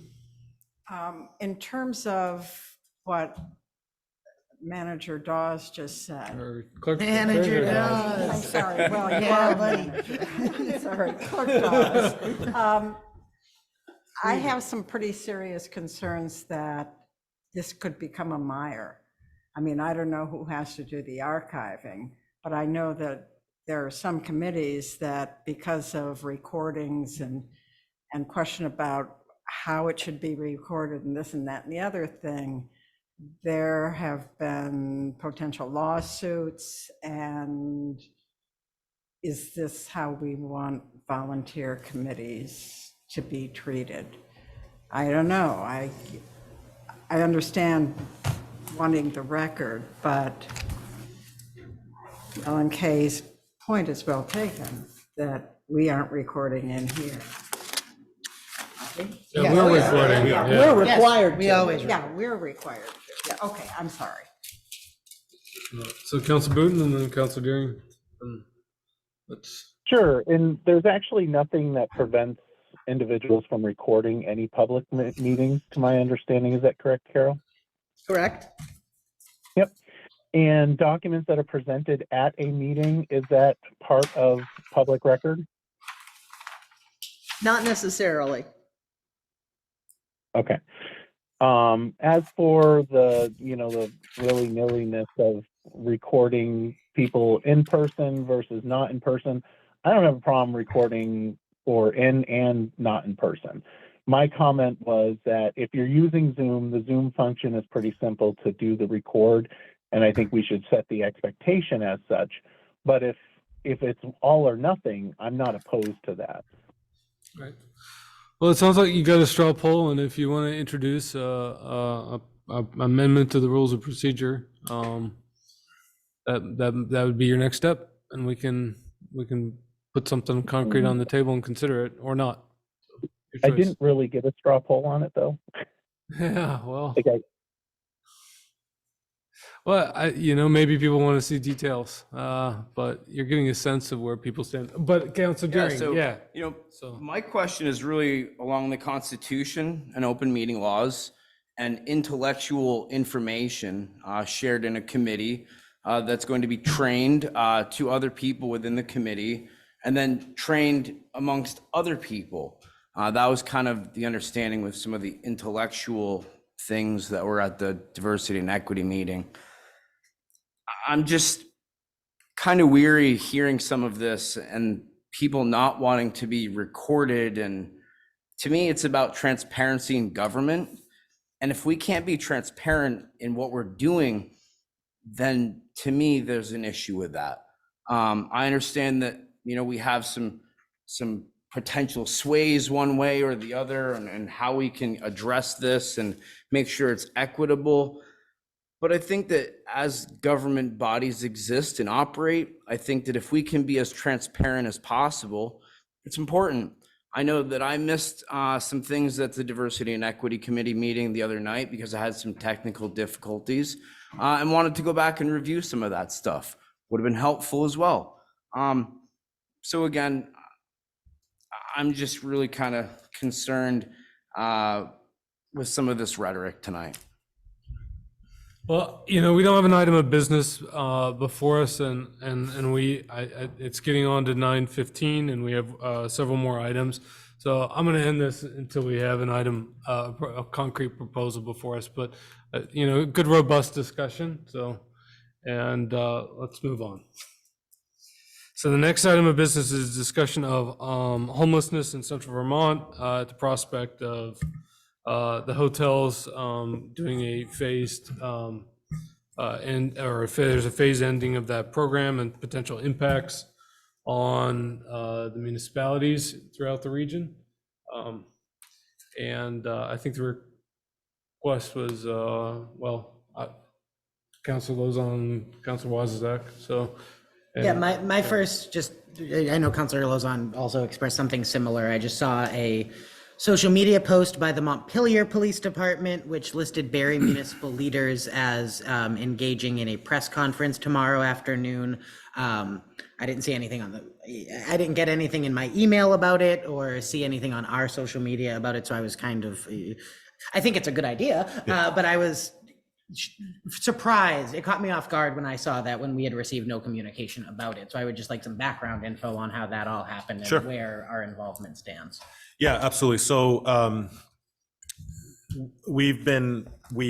myself, fire department, police department, have been working and engaging with our municipal partners in the town of Berlin and city of Montpelier for several weeks now, anticipating the end of this program. We've been obviously extremely concerned about the impact of the end of the program, really just, and not just on the impact, on potential impact on the municipality, but the human impact that it will have for people who are experiencing possibly one of the worst moments of their lives and being unhoused. So this particular event, Councilor, I'm expecting myself to be finalized as yet, is really being organized by Capstone. And my participation is to really speak to the potential municipal impacts.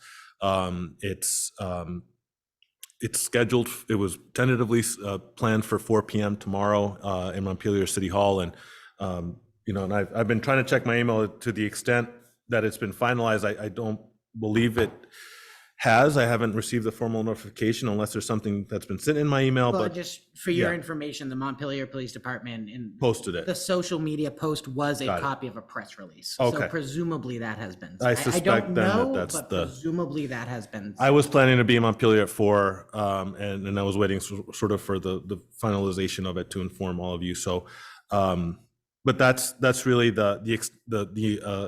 my role in it will be to talk about the potential municipal impact that the end of the voucher program will have on us, and we're concerned that the latest data we have from the state is that 128 households could potentially be impacted in losing housing through the end of the policy, and that's no small number of people to try to assimilate, integrate, serve. And it seems like we don't, one thing that, the numbers, I haven't seen consistent numbers. So you say there's 128. 128 was the I've latest heard we got. 200. I've It heard was 300 in the upwards press of release. 300. Yeah, and the 128 is households, so that could be maybe Right. the discrepancy we're talking about, that it's individuals versus family units. So, but yes, I think it's a difficult population anyway to get a good sense on. I think it's been particularly difficult because there just wasn't a lot of data at the state level from early on, and so the people living in the motels, we just don't know who they are, don't know necessarily where they came from precisely, right? There's some idea of who and where, but we don't have really clean data. So that's also, I think, contributed to the unknown is a tough thing to plan for. But Berlin, Montpelier, and Barry are working together to come up with a plan. Yeah, I think we're working together to understand what each municipality is going to be doing and how we're going to be responding. We don't have, we are not social service entities. We don't have social service agencies the way, just speaking from my prior life, New York City has a Department of Homeless Services to work on this. We don't have social services. We have really one person in the police department, Brooke, who's wonderful and is staffing the homelessness task force. We rely on partners, like I believe now there's a peer coach working through Turning Point. But city-wise, we don't have we don't have the services that these individuals need. Unfortunately, the shelters are full, and they're actually coming offline. And I'm sure Erica could probably speak to it with more detail than I could, but I know recently in Montpelier, they lost one shelter with about 15 beds, I believe. So the trend is in the wrong direction. We need more space, and we lost some space in the area. And if you talk to Rick, they've been at capacity anyway already. And I don't think I'm betraying anything, but Rick would tell you that even a lot of the folks who are coming out to need help don't belong in a shelter, in the sense, not in the sense that they need medical and mental health intervention, not just a shelter. And we are not equipped to. And is AHS offering some sort of assistance in terms of planning and resources? Not that I'm aware, and I'm sure Erica, again, will probably have more to weigh in on. What I've read and seen is that I think the position is that the situation will resolve itself. Self-resolve, I think, was the terminology that I've seen. So I'm not, not incredibly optimistic that there's a lot of plan Bs behind it. So I've seen anecdotally that, many people ended up in Washington County from other areas, but we don't know how many. We also believe some people from Washington County were sent elsewhere and maybe coming back. The data here, we're really sort of in a data vacuum, at least on our level. I don't know, I can't speak for the state, but the data we have and the data we is limited.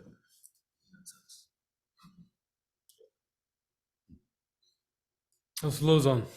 Yeah, well, you and I spent, 15 minutes or so chatting before the meeting. This really needs to be a regional approach. Is Berrytown included in that conversation as well? And if not, you need to be reaching out to Plainfield and to East Montpelier, because it's really a central Vermont issue. My prediction is, it will self-resolve. It's going to be a borderline crisis before it does. I mean, we don't have, there are not the facilities in central Vermont where folks could even camp safely if they wanted to, with facilities. And and the 31st of May, when, this is a phased approach, but the 31st of May is not that far away. We don't meet again until the 23rd. Yeah. So if there is action to be taken, this council will have a whole week to react to it, and that's just not a comfortable feeling. So, I do plan on being there 4 o'clock, not to participate, but to listen.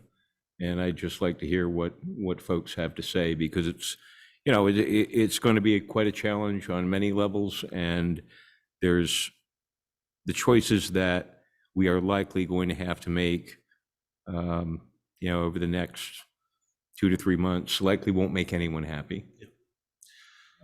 And probably won't make any of us happy either. So, I just want to make sure that we're communicating, so that, because I have seen instances where some communities are much less welcoming than others, and they think the solution is just to push people along, and that's not going to be the solution here. So, thanks. This came together, at least this event in Montpelier came together in very short order. Yeah. As far as I know, just yesterday. It's an emergency response to what's happening in the legislature. And I think some surprise that there hasn't been more of a transition plan put in place, or consideration of municipal impacts as people hit the streets on our police department, on our facilities, and the impacts to the people experiencing housing insecurity and homelessness. Although I think it's too bad that we didn't have more runway. This is an opportunity for regional leaders to get together and start thinking about, what's the ask and what preparations can be made. And I would just correct that. I think maybe you might have been referring, it came together today. Like it was today that the timing and all that was, not yesterday, as far as I can tell. So it was really a last second push. Mr. Hall? Yes, I'm actually one of those people. I've lived in the system for 2.5 years. I've been in Montpelier, I've been in Barrie, I've done through the whole system, gone to almost every hotel. It's a statewide problem, not just a Central Vermont problem. There's a lot of good people. There's people with little kids that are great people. There's also problem people in the system. And I will admit that because I know a lot of them. But the ones, if they go on the street with babies and stuff, it's going to create a big problem because it's going to cause a lot of problems. As far as lighting the baseball park, every place there's lights, you won't see homeless people living. You'll see them with a tent up in the mountains on people's backyards. It's going to create a big problem. I think the governor should come through, the federal should come through to help everybody, please, Central Vermont area, to take and build a building. We got land up in Berlin. They tore all these buildings down a few years ago. They were going to build something, the state was going to build it. An easy complex could be built right up there on the way to the hospital. I think you know where I'm talking, coming up from Montpelier on, can't think of the name of the street, but it's up by the Vermont National Guard, right behind them. There's a whole area there that a big building could be built. It could have been done 10 years ago. But I was up there and recycled some of that lumber out of those houses. They bought a whole section of them. Something has to be done. I was thinking maybe the city has some housing that they're going to sell for taxes. I've seen a lot of vacant houses in this city. Maybe 2 or 3 of them could be turned into housing for these people and make some kind of a committee where they got rules to follow. I'll jump in, and we did sell that one house that we had in tax sale. Yep. But I'm saying, make somebody responsible. They got to meet circuit regulations like your shelters do. And if they can't meet them, kick them out. Let those guys live on the streets. But the ones with the families, I feel sorry for when they're going to shut them down and kick them out there. I'm lucky enough to have a piece of land in West Thompson, and I've got to build it. I'm in a tent over there, but it's a camp, and I've got to finish it off. But I will do what I got to do, including starting a business in Barrie to help fund that, to do it.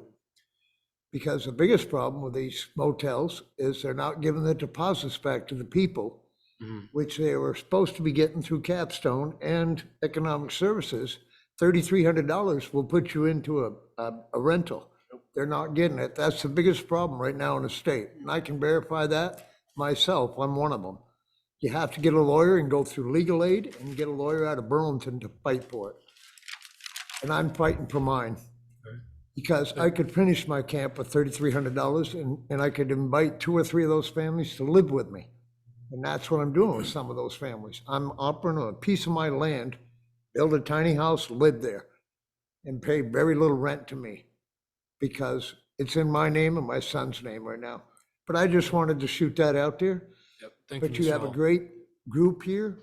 And I went to the meeting in the library. I would love to go to that meeting tomorrow night because I missed one in Montpelier. But these people are human beings. Yep. And they're from all over. And it's worse as you get to Brattleboro. I see more down there. But it's, Thank you. there's a lot of good people out there and there's some bad people out there. The bad ones, they need to correct themselves. And I try to turn negatives into positives every day for people out there when I talk to them. Well, and try yeah, to say, thank you for sharing your thoughts, Mr. Hall. But Really I'll back appreciate it. out again. Yep. All right. go ahead. Okay, any other questions, key concerns, things that? Chairwoman Rail. Chair Rail. Yes, thank you. Some of the things that the manager talked about are true. There is going to be a press conference tomorrow. The shelters are full. We are experiencing going to be a crisis in Central Vermont. The rough estimate is about 400 individuals coming out. We do not have exact numbers, unfortunately. We are looking at a crisis. People do not have a safe place to camp. Camping is not a solution. We are aware of that, but folks are not looking at other there really aren't any options. There's not housing. It's really a Band-Aid. But we are looking at folks that have extreme medical conditions. We are looking at folks with disabilities. We are looking at folks with mental health conditions. We are reaching out to folks in the emergency departments. We are looking at folks in shelters. We're looking at service providers. We are just looking at options. And one thing we do ask is that folks in communities and folks in municipalities reach out to service providers and see what we can do to help. Myself, I'm working 24/7 trying to reach out and see what we can do. But we are trying to reach out and see how we can have safe camping sites for folks, reach out to service providers, reach out to whomever we can to provide services to folks in need. But please, all the folks on this committee and the manager and the mayor, reach out to me and we'll do what we can. My 9-to-5 job is working in a drop-in center. So I am free to do what I can to help folks and to do safe camping sites and to just help do what I can in this crisis. Thanks. Councilor Deering. Chair Hill, I had a couple of questions for you. Well, first, I want to appreciate you in what you do over at Another Way. I know stopping down there last summer with the barbecue that you had was phenomenal, and I just really appreciate the work that you're doing. First question is, the 400 individuals that you had mentioned, is that Central Vermont or is that Barrie? That's Central Vermont. Okay. In total, that's a rough estimate though. Okay. We do not have exact numbers. Do you know what the phased out approach is for the system?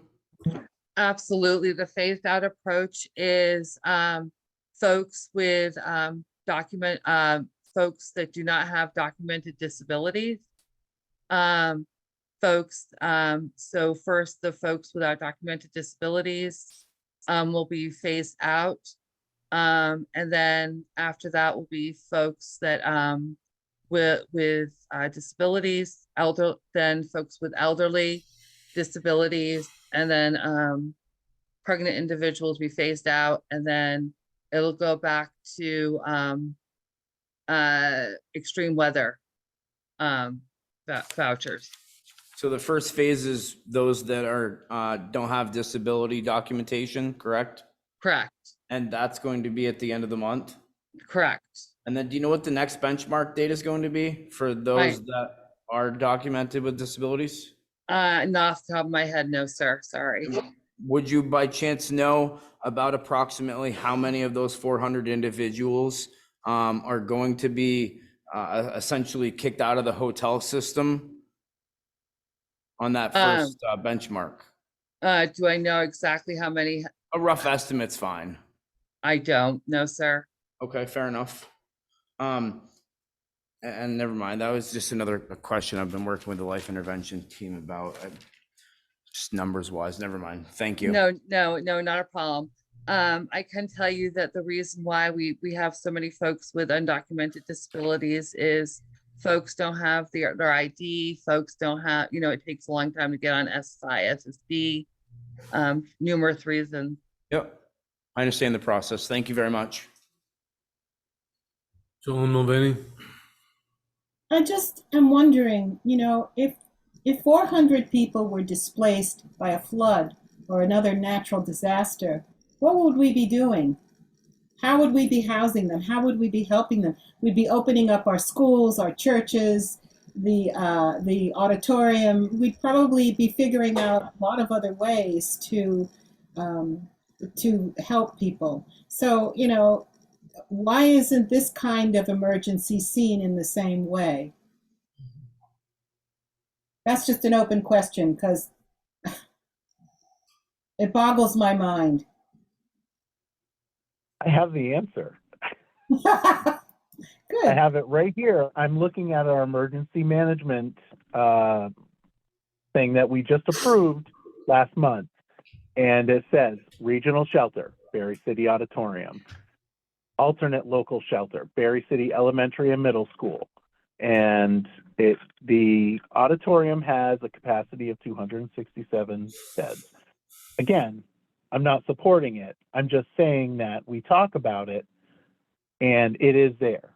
So if those that, I'm just saying. Thank you, Michael. I'll ask the question.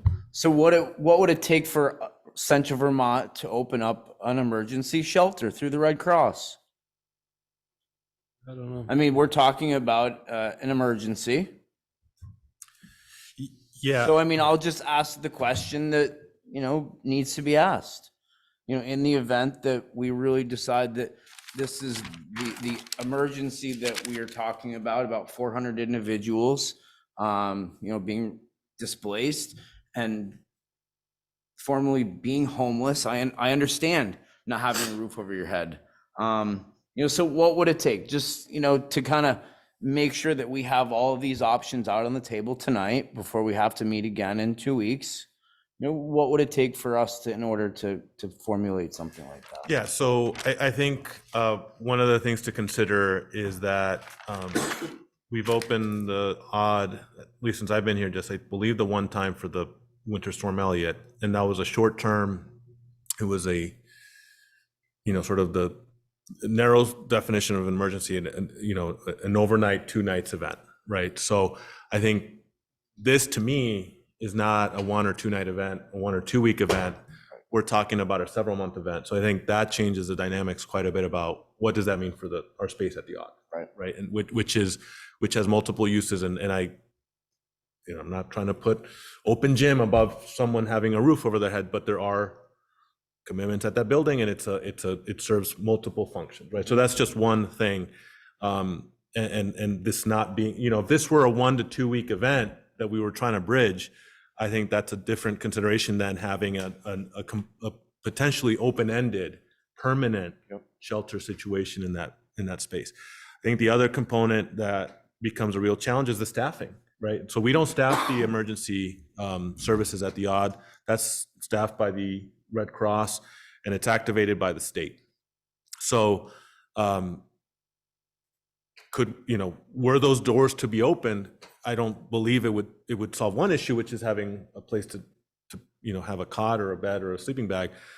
There are the other ancillary issues that are the medical issues, the mental health issues. I'm not trying to stigmatize. I'm just saying that those are challenges that we have, that we hear about from the providers with the community, right? So we can't just open it without having services there. So those are the 2 immediate challenges that come to mind. Also, I think, it is really a discussion that Councilor Wozniak's point of, well, which level of government is the appropriate level of government to address certain problems? And here we are in the wealthiest nation on earth. Yep. With increasing wealth divides and neoliberal policies that are decimating people's sense of social security for access to healthcare, housing, clean water, nutritious food. So many systems are breaking down, and here we are. We're one of the most cost-constrained levels of government. We have very tight reins on what our ability is to provide social services, whereas the state a little less and the federal government a little less. And here we're in this situation where the state's turning off the tap, and there is seemingly no plan to address local impacts, and it's pretty frustrating. I'm just enraged that this is happening. I love the state of Vermont and I have faith in its ability to govern, but I can't believe that they would do this without a plan, without some reasonable plan, and just turn people loose on the streets. Women and children, old people, people with disabilities, people in wheelchairs. That just seems, if another country was doing this, the United States would protest. Eric Carrell. With all due respect, I hate turning people away from anything, but I love the idea of a shelter. But after doing opening the overnight shelter, you also have to look at costs, supply, food, 2 person per night. there's a lot of cost with opening a shelter. So you also have to look at that expense. Barry is not a rich community. We cannot open a shelter. And I hate saying and turning anybody away from anything. It is expensive to run a shelter. Thank you. Wasn't gonna, make it political, but, really it's about who we elect. You made that pretty clear with, the policy statements, and it really is, who we elect, who we put in charge. And this is an epic fail on the state's level, and people really need to be held accountable, and we need to find solutions for these, because this is unacceptable for our state leaders to be doing this to our citizens. Nicholas, would it be possible to just get briefings if we want to stop by? I know there's never a convenient time, but if you could just make, maybe make Brad or maybe it's something that you and I can work on, just so that for any members of the council who just want to be briefed on any new developments, sometimes email sometimes works great, but sometimes it's just best to meet, for absolutely. an hour or so, and maybe meet with Brad and the folks at Capstone and with Rick, and if we just met Wednesday at 4, for the duration, and pick a date that's convenient for everyone, just so we can get some real-time information. Yep, absolutely. It would be helpful, maybe brainstorm a bit. Great suggestion. One more hand, and then I think we'll call it. Yep. 'Cause Carol has an election run tomorrow. Colleen. Colleen Boyd. Hi, good evening. Yeah, I first want to thank Councilor Lazan for chatting with me earlier about this, and Mayor Hemrick, hopefully for meeting later this week to talk about this. I'm a Ward 1 resident. I also work at Central Vermont Medical Center. I'm very concerned about this. I think we could talk for hours about the travesty of this and where we could have gone, but I think we're here now and we need to find some fairly quick solutions. And I just, like Erica was saying, want to advocate for at least a safe sleep site for our residents, somewhere where they can set up camp safely and not have negative consequences with law enforcement. And I think that's a good place we can start in the next few weeks. Because this is approaching, and my understanding from economic services is that the next transition will occur on July 1st unless the legislature agrees to fund these expansions again. So. All right. Well, we got some rough water ahead, but we'll get through it and do our best, right? So that takes us to upcoming business. We have a second hearing on the contractor ordinance coming up. We have some presentations coming up from ARPA. We need to talk about council liaisons to committees. We're going to have appointments coming up. Other items? I believe Assistant Manager Donahan's going to be demoing a budgeting software that we think will provide some transparency and information and help with our budgeting process that we'd like to begin using. Any other items, councilors? Maybe rules of procedure amendment? All right. With that takes us to roundtable, and I'll start with Ward 3, Councilor Deering. All right, so Green Up Day events were neat and clean. We're just really pleased to have Officer Paula Russell, as well as the First Shift Fire Department, Fire Rescue Department, coming up to Green Acres on this past Saturday. We had a nice event from 10 to 2. They came up, and we had some nice, good, positive community engagement with police and the fire EMS. So it was a great opportunity for the community to get together down at Green Acres and see the positive aspects of our services, as well as to pick up, I think we got 8 bags of trash and a roll-off dumpster full. So. Great. With that. Councilor Stockwell. I went to the spring fling at the library at Aldrich, which I thought was an excellent event. It was really wonderful. There were a ton of people there, and It was just nice to see so many people having a good time and celebrating the library. It was terrific. I'm done. Counselor Wozniak? Yes, it was the first Aldrich Spring Fling back since COVID. And the Board of Trustees was just thrilled with how many folks turned out. We, on top of all the ticket sales, we raised another over $1,000 at the door in day of ticket sales. And all of that goes to support the Aldrich. And yeah, it was great to see. It was a packed house. It was a packed house on all 3 floors of the library, and it was just great. Last words on the homelessness conversation. Colleen touched on this, but over my dead body, will we be criminalizing the people who are getting kicked out through no fault of our own? And I'm just going to lay that out there. And if folks do want to call, the legislature's plan is to adjourn by Friday, maybe Saturday. They have to have the budget passed by pretty much tomorrow, Wednesday afternoon, to get out of there on time. So Senator Jane Kitchell from Caledonia County is the chair of the Senate Appropriations Committee, is the most powerful person in that building. And she is on the conference committee that is dealing with the budget. Senator Ann Cummings is a Washington County senator who is the chair of the Senate Finance Committee.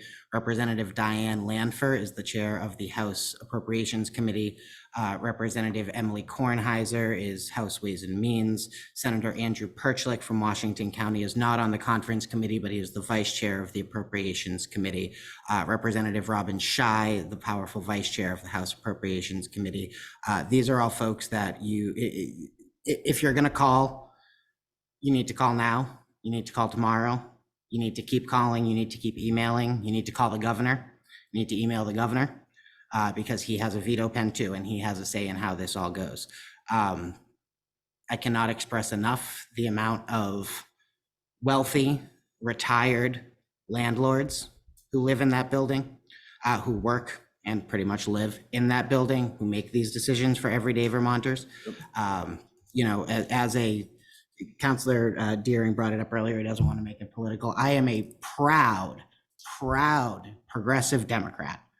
And I cannot believe what I am seeing from supposed Democrats who say that they want to use the government's influence to help people, throwing them out on the street. It is very intense in that building. There are a lot of competing priorities in that building. I'm there every day. I work there. But when there is a mass movement, they do have to respond. And unfortunately, this is not a criticism of anybody, because God love them. The advocates have been trying their best, but it's been a slow and steady trickle of advocacy that has led us to this point. So if we're going to stop this, I'm not very optimistic that we can at this point, but you need to call now, you need to email now, and you need to keep calling until they leave. Because while they're still there, there's a chance. And while the governor has a veto pen, there's a chance, because the legislature will be coming back in June to address the myriad of vetoes that Governor Scott will be issuing at the end of this session. And the budget could be one of those things. So it's not good, but the fight is not over. And there are still people you can call that are at the table that you can talk to. So I would just encourage anyone who's so motivated to do as many of those things as you'd like. And with that, I'll pass. Councilor Booten? Yeah, I got to see the Glow Up to Blow Up. It was a lot of fun, of course. Nothing better than going around and harassing people in blow-up costumes. So I'm not going to bring up the comment that I made earlier, so I'll just pass. Councilor Shambell? It's been a pretty sobering conversation. I'm glad it's on the table. I appreciate that it has gotten here. And it's pretty heartbreaking.